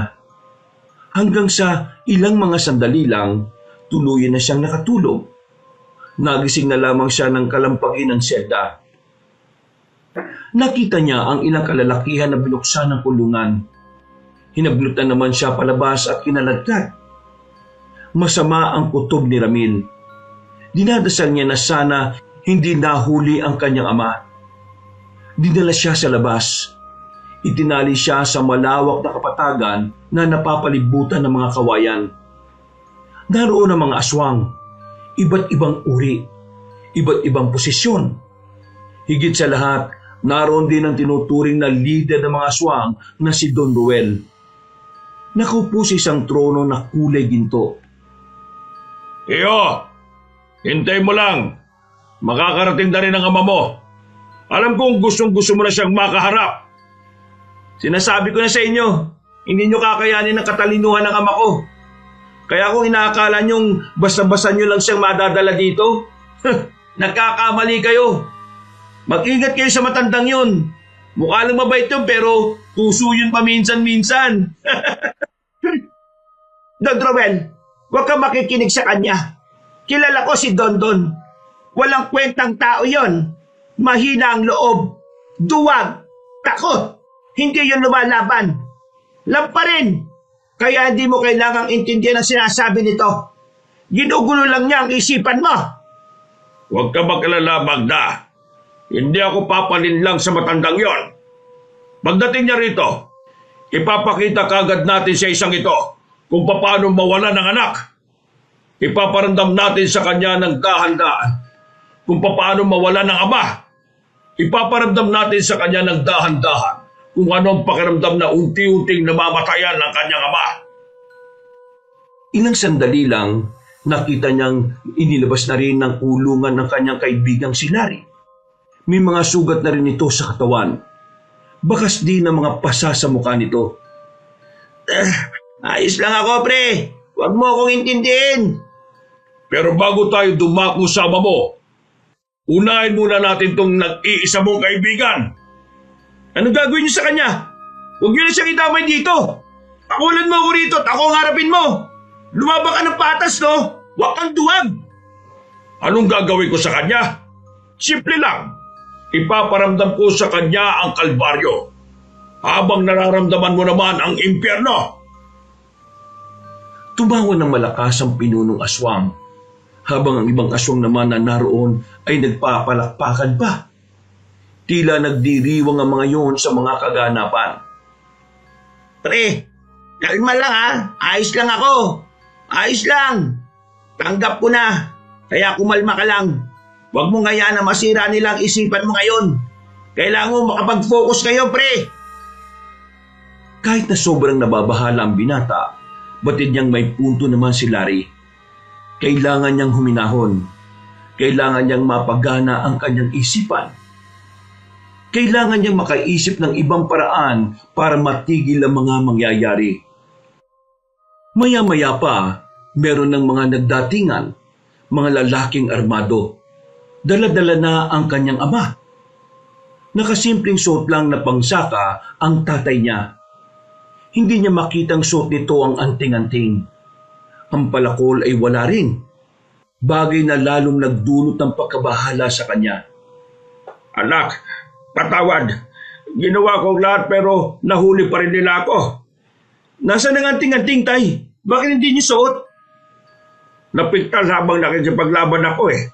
Nahulog sa ilog. Well. Sa wakas, nagkasama na rin ang mag-ama. Kaya ngayon, sisimulan na natin. Para may kaunting excitement, iibay natin ang kaganapan ngayon. Kailangan mong mamili sa dalawa kung sino ang ililigtas mo. Isa sa kanilang mamamatay at isa sa kanila ibabalik ko muna sa kulungan at may tsansang makalaya. Depende kung matatalo mo ko mamaya sa laban. Siraulo ka ba? Paano kita matatalo kung nakagapos ako dito? Mamili ka na kung sino sa kanilang ililigtas mo. May kilang ang pasensya ko kaya sana ay huwag mong ubusin. Si Larry ang piliin mong iligtas. Matanda na ako, Ramil. Kakaunting oras na lang ang meron ako rito sa mundo. Si Larry, marami pa siyang pwedeng gawin. Marami pa siyang pangarap na pwedeng matupad. Pare, piliin mo si Mang Dondon. Mag-ama kayo. Isang pamilya. Palagi mong uunahin ang pamilya mo. Kaibigan mo lang ako, pre. Kahit anong oras, pwede kang makahanap ng kaibigan. Pero ang ama, hindi. Kaya, ayos lang ako, pre. Tanggap ko na rin na magiging kapalaran ko. Hindi. Ikaw dapat ang makaligtas, Larry. Mas kailangan ka ng pamilya mo. Malulungkot sila kapag nawala ka. Ang tingin mo, hindi malulungkot si Ramil kapag nawala ka? Tama na ang trabahan. Pumili ka na, Ramil. Nauubos na ang pasensya ko. Sige na, pre. Piliin mo na tatay mo. Tumingin si Ramil kay Mang Dondon. Tumango ito sa kanya. Bigla itong sumenyas gamit lang ang pakindat nito. Sa puntong ito, nakuha na agad ni Ramil ang ibig sabihin ng ama. Pinipili ko si Larry. Siya ang gusto ko mabuhay. Sigurado ka ba? Wala kang pakialam sa tatay mo kung mamamatay. Kagaya nga na sinabi niya, matanda na siya. Siguro, panahon na para siya naman na magpahinga. Ano pinagsasabi mo, pre? Ikaw ang pinili ko. Kaya kapag nakalis na tayo rito, magpakabuti ka na, ha? Mabuti naman ako, pero anong ginagawa mo, siraulo ka? Sige na. Simulan na natin ang pagpapahirap sa isang yan. Kinablot na ng mga aswang ang matandang si Dondon. Akmang lalatiguhin na sana ito ng isang aswang nang biglang nagpaputok ng baril ang mga armadong lalaki. Pinagbababaril ng mga yon ng mga aswang na nasa paligid. Gulong-gulo ang mga aswang at sila Doña Magda. Ano akala nyo sa akin? Tanga! Sinabi ko naman kasi sa inyo eh. Ayaw nyo makinig eh. Nagkagulo na noong mga sandaling yon. Nagpulasa na ang mga aswang. Nagkandalabo-labo. Agad din naman siyang pinatakas ng kanyang ama. Sinunod naman nila si Larry. Mga taga-ibang baryo ang kasama ko. Natalo namin yung mga aswang at armadong lalaki na nagtangkang manghuli sa amin. Kayang-kaya natin silang palagan. Tay, wala sa akin ang sandata ko eh. Yung anting-anting ko naman na kay Doña Magda. Para kusang bumalik sa iyo ang mga sandata mo. Ipikit mo ang mga mata mo at isipin mo ang pakiramdam nung una mo siyang nahawakan. Parang ganito. Sa isang iglap lang, mula sa madilim na parte ng lugar, lumipad papunta kay Mang Dondo ng palakol nito. Hindi na nagsayang ng oras ang binata at ginawa na rin niya yun. Napangiti na lamang siya nang mahawakan ng kanyang espada. Nakaramdam siya ng kakaibang enerhiya. Dahilan para mawala ang lahat ng sakit ng katawan niya. Tila ba naghilom lahat ng sugat niya. Sandali lang, Tay. Hahanapin ko lang si Doña Magda. Sige, yung pinuno naman nilang haharapin ka. Lani, samahan mo ka. Walang sinayang na sandali ang binatang si Ramil. Hinagilap niya agad ang matandang babae. Tinutukan niya ng espada si Doña Magda. Gusto niya sana itong paslangin pero kahit na papaano ay may natitira pa rin naman siyang awa para dito. Kaya sa halip na patayin ay kinuha na lamang niya ang kwintas. Pagsuot niya nito, dumaloy na rin ang kapangyarihan nito sa kanyang buong katawan. Pinakiramdaman niya kung nasaan si Mang Dondo. Nang malaman niya ay mabilis siyang tumungo roon. Inabutan niyang naglalaban na ang dalawa. Si Larry hindi na makatayo sa gilid. Si Mang Dondo naman sira na ang damit. Mabuti naman at dumating ka kagad. Ayokong kalaban ng tatay mo. Masyadong mahina. Ikaw, gusto kong subukan ang lakas mo. Ang dami mong satsat. Simulan na kagad natin to. Mabilis na lumapit si Ramil kay Don Ruel. Sumunod din sa kanya si Mang Dondon. Sabay nilang tinaga ang matandang aswang. Pero nakailag ito sa pag-atake nila. Nang nasa ere na si Don Ruel, nagbago na rin ang itsura nito.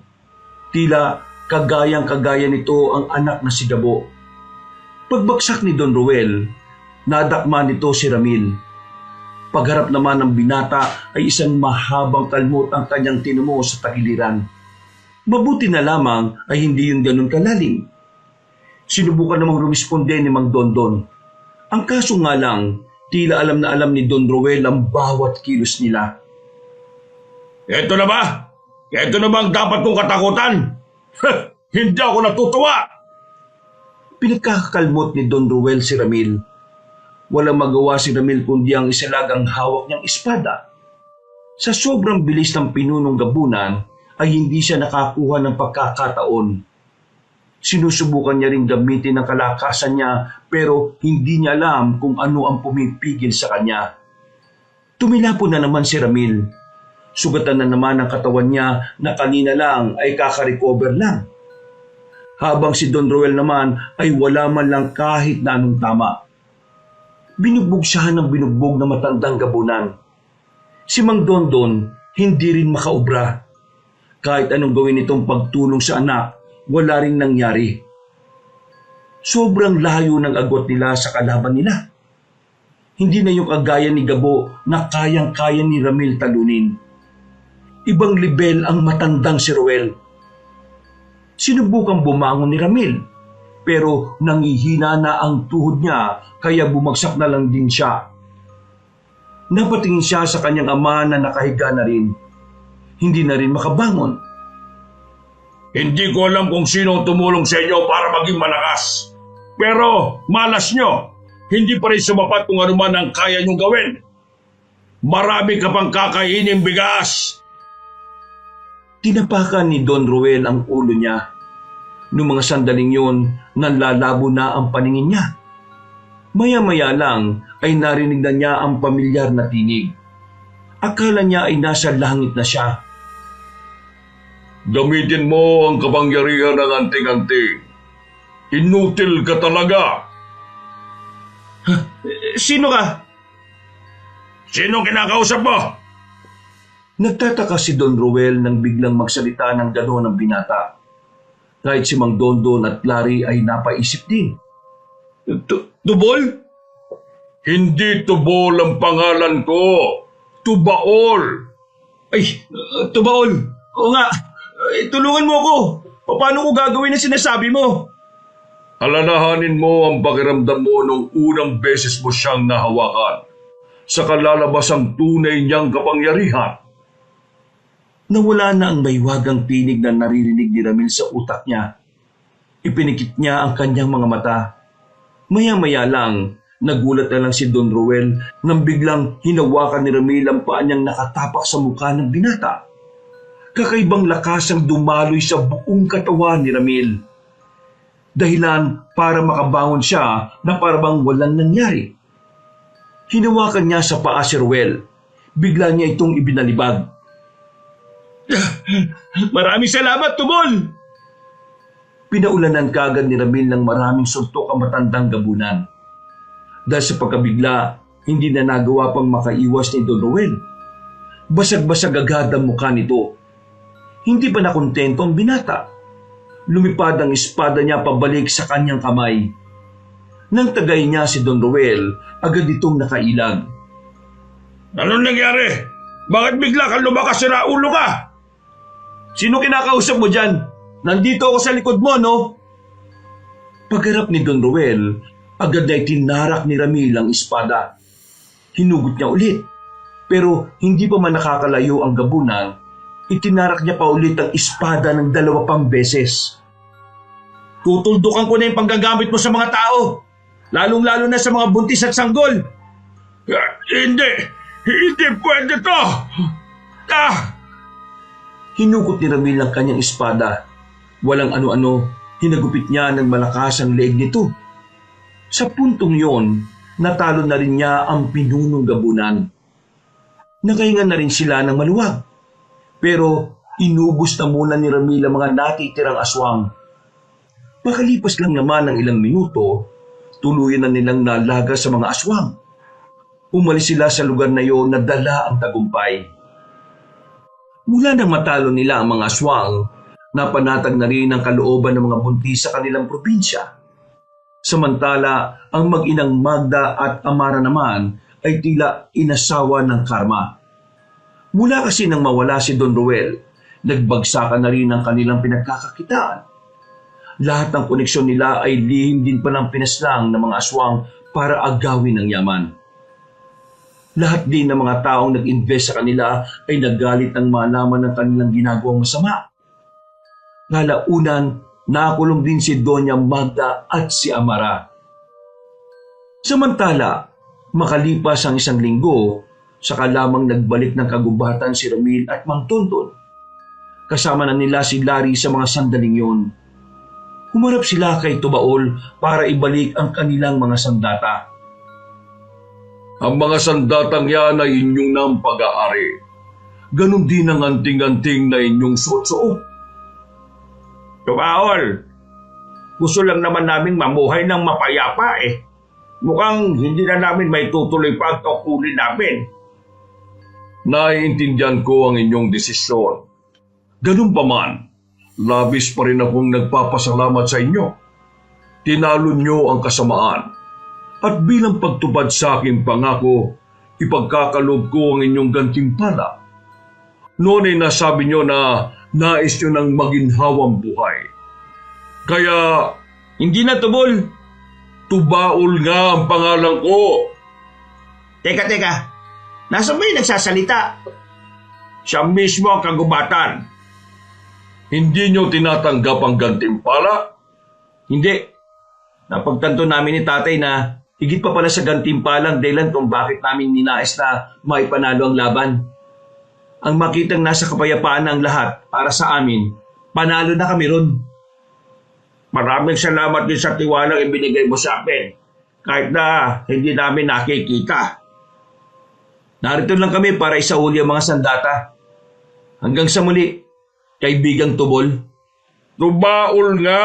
Yun ang pangalan ko! Biglang humangin na malakas. Napangiti na lamang ang mag-ama. Matapos ang kanilang pag-uusap ay umalis na rin sila roon. Habang naglalakad nang makarating na sila sa baryo, isang matandang lalaki ang nakabanggaan ni Ramil. Tumingin lang yon sa kanya at ngumiti. Naglakad na rin agad yon at hindi na lumingon pa. Pagdating nila sa bakuran nila, merong nakapa si Ramil na susi sa kanyang bulsa. Pagpasok naman nila ng bahay, naroon ang isang baul. Kahit tinanggihan na natin, Mabait pa rin talaga si Tubol sa atin no? Nandito na to eh. Di, sa atin na to. Binuksan nila ang baul. Bumungad sa kanila ang mga ginto na naroon. Nagliliwanag yon. Nakakasilaw. Mula noon, naging maayos na rin ang kanilang pamumuhay. Naging maginhawa ang kanilang pananatili sa baryong yon. At bilang pasasalamat, hindi nila sinarili ang yaman na ibinigay ng kaibigang Bathala. Dahil ang kalahati nito ay minabuti nilang ihandog na lamang sa kanilang barangay. Sa mga sumunod na taon, wala nang aswang ang namataan sa kanilang probinsya. Lahat ng mga taga roon ay namuhay na rin sa kapayapaan at katahimikan. Wakas,